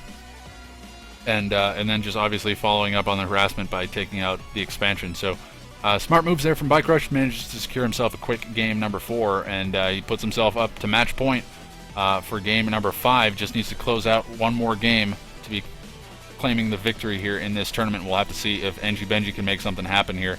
But game number 5 coming up momentarily, everybody, so be sure to stick around.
Hello everybody and welcome to game number 5 of this best of 7 final series, and that brings us to the map Tournament Rift. And sliding over to the left hand side as the red nod, you have Bikerush owns. And sliding over to the right hand side as the purple nod, we have Enjibenji. So it is 3-1 in favor of Bikerush owns right now, so he just needs to pick up one more game to close this series out and be claiming the victory in this tournament. Also, a little bit of a prize on the line. Obviously, we do have that Borderlands 2 Game of the Year Edition Steam code, which is going to be going to the winner. So, just something to sweeten the deal, maybe, interest some people in playing, and maybe just show a little bit of appreciation here. And that's been donated generously by Game Replay's community member Onyx. So I'll obviously thank him at the end of the stream, but I just wanted to be sure to make sure, yes, that makes sense, to be sure to recognize him while you guys are all still around, just in case you dip out after the last game. But anyways, Nod versus Nod here on Tournament Rift. Should be an interesting game. Probably going to be seeing a lot of bike buggy. Pretty standard stuff into Scorpion Tank transitions. We'll have to see. Bikerush has been throwing some different tactics here in the mix, and probably not going to be seeing any flame tanks out. That's a very risky strategy, again, in Nod v Nod matches, or just up against Nod because of the bikes. So very, very scary for the flame tanks to actually engage into that. But Raider Buggy coming in, going to be able to scout out Bikerush owns and see that he's gone for a pretty standard build here. He should be able to see the second War Factory. I don't know that he's actually got eyes on that yet. But second War Factory is down for Bikerush owns. Pack Up does come in as well, so he's going to be going for that expansion. Only up 2 power plants, but second War Factory comes down for Enjibenji as well, so exactly the same build coming out from either side of these guys. So the base a little bit more clumped up here for Bikerush, so I'd say it's a little bit more defensible in this situation. Also allows your units to be rallied a little bit closer together, but it also means that you're not so clumped up that your forces are able to be focused down so fast. Like having the second War Factory a little bit further away may actually benefit you in some situation if you're fighting an extended fight in your own base. But we'll have to see. Not quite sure if it's going to matter too much. Probably going to be seeing these bikes really clashing in the middle of the map here in the near future. As we can see, both players kind of positioning themselves around the map, trying to get some vision, maybe spot out where the other's bike buggy is. And just a tiny bit of bike buggy coming in there from Enjibenji. Not really going to be able to do too much. Luckily, the Raider Buggy tanking the majority of that damage. Probably going to be going down, though. It's pretty low on HP. Militant squad there from Enjibenji running across the map. Going to be getting gunned down by the buggies here from Bikerush owns. Well, it's just going to be more bike buggy coming out from Bikerush. Again, not terribly shocking. May actually have seen the Scorpion Tank transition, but I think it's just low cash at this point as he's trying to get his infrastructure up and running. Both of these guys have expanded to their natural expansions, getting up those refineries. So again, very standard builds coming out from either side. Bike buggy not willing to engage just yet from either side, and it looks like Enjibenji's actually doing a good job of kind of separating out. Bikerush, he's invested a lot into Raider buggies at this point, and that could end up paying dividends if he's able to get those guys to really tank the front line for him. But the question is, will he be able to keep his bikes alive? Because I think Enjibenji at this point in time has a superior number of bikes. But it's honestly, it's anybody's game in this situation. These bike buggy battles usually end up pretty messy, to say the least. And I think that was the most confusing sentence I've ever said. Anyways, Operations Center comes down for Bikerush owns. May see attack up to tier 3. Be able to get out some obelisks to actually hold off against any follow-up attack. Maybe even go into a multi-MCV strat later on in the game. Enjibenji in the meantime, he's dropped a third War Factory here, so gonna be going really, really heavy into this bike buggy production. May actually build Scorpion tanks off of this. Not sure what his plan is with the next War Factory. It looks like that's building pretty quickly. I think that might be a Scorpion tank. No, it is going to be a bike. Okay. So bike buggy here. Triple War Factory bike buggy coming out from Enjibenji. Meanwhile, we have... actually, it looks like a few bikes engaged in here. Not sure what they managed to actually take out. Doesn't look like too much, but the Operations Center has been spotted. That's actually been sold off, so I'm thinking the tier 3 has been dropped. There it is. So again, no flame tanks coming out. Obviously, once he gets the tier 3 down, he's going to sell up that tier 2. It's a lot of bike buggy rolling through the middle of the map here for Bikerush, but likewise for Enjibenji. Neither one of these guys is really committed to a big fight just yet. You finally have Scorpion tank transition coming in from Enjibenji. Likewise, probably coming in from Bikerush owns. I think these guys feel pretty comfortable with the amount of bike buggy they have out on the map, getting to a point where it's almost unmanageable amounts. But a lot of buggies on the front lines. Again, very, very messy fight. Kind of hard to tell who's trading the best in this situation, but I think each side traded pretty well into one another. Ooh, okay, so that bike will go down. I was going to say I missed opportunity if that one doesn't actually get focused down. Tiberium Catalyst Missile coming in from Bikerush Owns, going to be able to take out 2 refineries as well as a couple of harvesters there. That was actually pretty devastating. Takes out a lot of the economy here from Enjibenji. Are we going to see a follow-up from him? No, he's got 4 war factories? No, 3 war factories and a Hand of Nod. He's very heavily invested into the production here. The question is, will he be able to push forward far enough to really kill this stuff off? Looks like Black Hand Squad going to be coming forward, getting focused down there pretty quickly. And now the Obelisk here, along with the Bike Buggy, going to try to hold the line. There is an Avatar out as well, and that's actually extremely good against the bikes. I think it one-shots bikes. I may be wrong. I'm pretty sure they do. If not, they definitely two-shot them. But I'm pretty sure they one-shot. Ooh, Avatar caught out of position here for Bikerush Owns. I'm thinking that's going to be going down. There's really no way to keep that alive, so he's just going to turn and fight instead. And you know, again, it's an unfortunate situation that he is going to lose that Avatar, but to turn and fight and just do as much damage as he can before it goes down when it's inevitably going to go down is a pretty smart move. That Avatar Husk, it can definitely be re-grabbed here. Would not be shocked to see a Hand of Nod come out in the near future from Bikerush to actually grab that back. That's probably what he's queuing right now. Obviously, you want to keep those in your hands as much as possible. A Hand of Nod? No? May have just been a power plant. Okay, so I'm not going to try to read his mind. That could get into a messy situation. But Bike Buggy, engaging into Bike Buggy with the support of Avatars on the back lines, and Enjibenji definitely lost out in that trade. And a couple more Bike Buggy actually misrallying around the rift there. They're actually getting an opportunity now to engage into the bikes, but there are Avatars going to be joining this fight pretty soon. Maybe a diversion tactic here from Enjibenji, as he does have a decent number of Scorpion tanks coming up into the top of the map. So maybe trying to bait out like a bad fight down here in the bottom side of the map to continue to force Bikerush to engage down there. All the Avatars are rallying back. It looks like he has somehow spotted this. And now the Scorpion tanks are going to focus down the Obelisk. They kind of have to, because otherwise it's going to kill off all of the Scorpion tanks as they drive by. Now that power plant, actually a pretty good shield for that one Avatar. Should be able to sit there and poke damage onto some of these tanks. Manages to take out a tank, and should be able to take down maybe one more. Will it get another shot off? No, it won't. Oh, no, actually it may very well get another shot off, and it does. Unfortunate bug there coming out from Enjibenji, but Bikerush going to be engaging in the expansion field here of Enjibenji. Going to be taking out a lot of this Bike Buggy, and he's going to be able to do quite a bit of damage.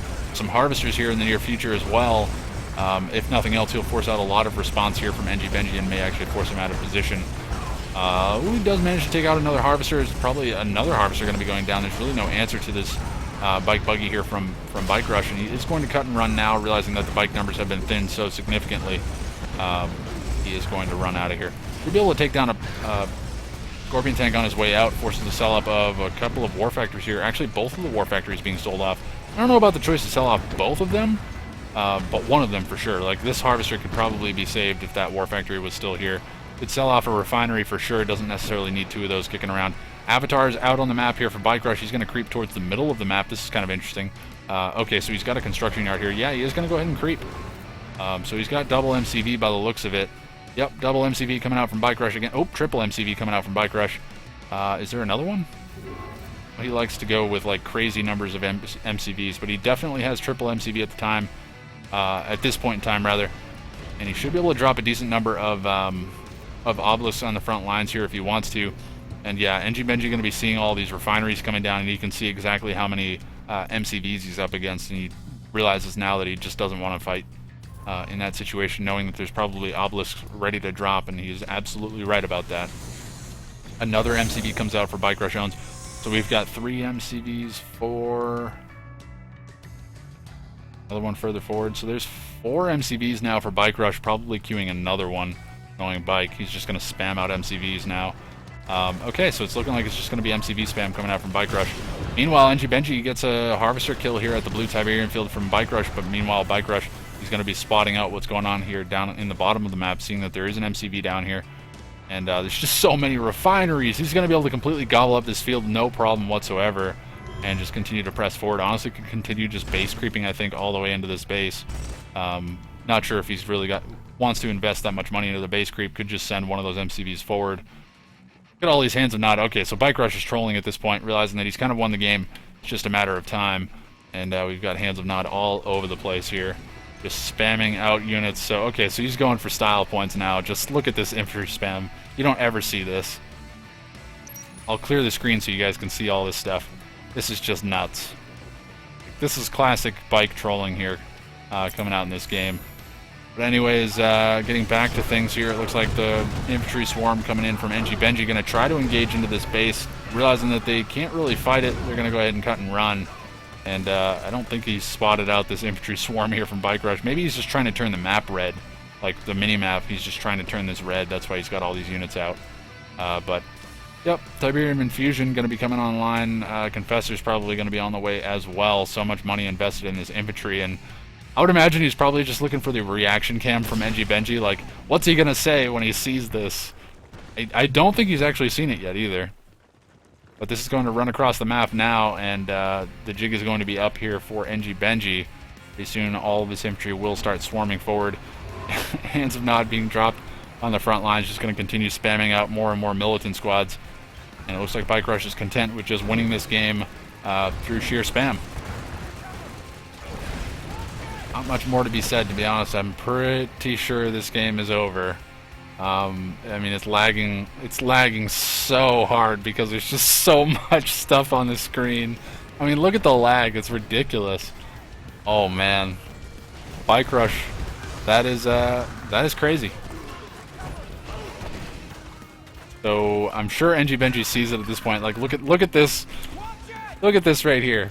This is insane. The infantry just running around the map. Looks like Enjibenji is going to engage in. He's actually doing quite a bit of damage on the other side of the map, but the lag is so crazy. Holy crap, that's a lot of Scorpion tanks. This is actually a lot of damage output from Enjibenji. There's really nothing here from Bikerush to try to hold the line. The question is, does he have Obelisk queued up? Yes, he does, by the looks of it. No, he's actually queuing up Shredder turrets. There's all this infantry going. Whoa, there's an MCV all the way down here. Okay, so an MCV all the way down in the bottom left for Enjibenji rather. Bikerush is just going to send his militant squad swarm to victory here as they run across the map. And look at this fight! Holy crap! So much stuff on the screen. This is just insanity.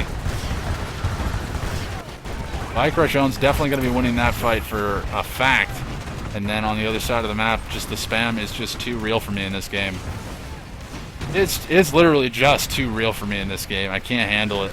I can't even continue casting because there's just, like, there's nothing to say. It's just stuff everywhere. Scorpion tanks, they are coming in trying to get the crushes off, but there's just so many militant squads. Like, just over time, they're eventually going to kill everything because there's just too many of them. Meanwhile, okay, so Rocket Squad transition coming out from Bikerush, not wanting to necessarily invest 100%. Oh my god! Oh my god, the Harvester! Oh, I was going to say, if he gets in while these Rocket Squads are all firing on the structures, it could just kill everything. The Harvester has been revealed. I don't think that one was actually intending to go for any kind of a cheeky crush. No, actually another Harvester being pulled off the line. Will it actually come in for the crush? GG finally comes out from Enjibenji, and that is going to be it. Bikerush owns takes this game and the series 4-1. And my voice just broke because I'm apparently 11 years old. Bikerush owns definitely spamming this one to victory. I mean, he secured a pretty solid spot there earlier on in the game, and then just decided to have some fun with it and go out with style here in the last game. Comes through with a victory here, and nice to see him back in form. Did drop a game to Enjibenji, so that's something worthy of note for Enjibenji earlier on. The first game of the series obviously did go to him. So, I mean, you can't really fault him too much for that, and he put on a pretty good show the last couple of games as well, aside from just that last game, which was kind of a trolley game.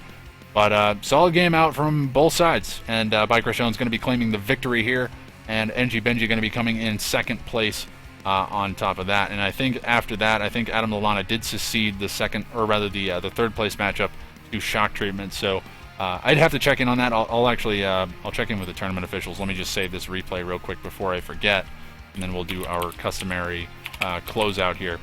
But we saw some solid games here today. Didn't see too much APC Engineer cheese, which is what we usually see in these events, or rather in Tib Wars in general. Pretty common strategy. Did not see almost any of that today.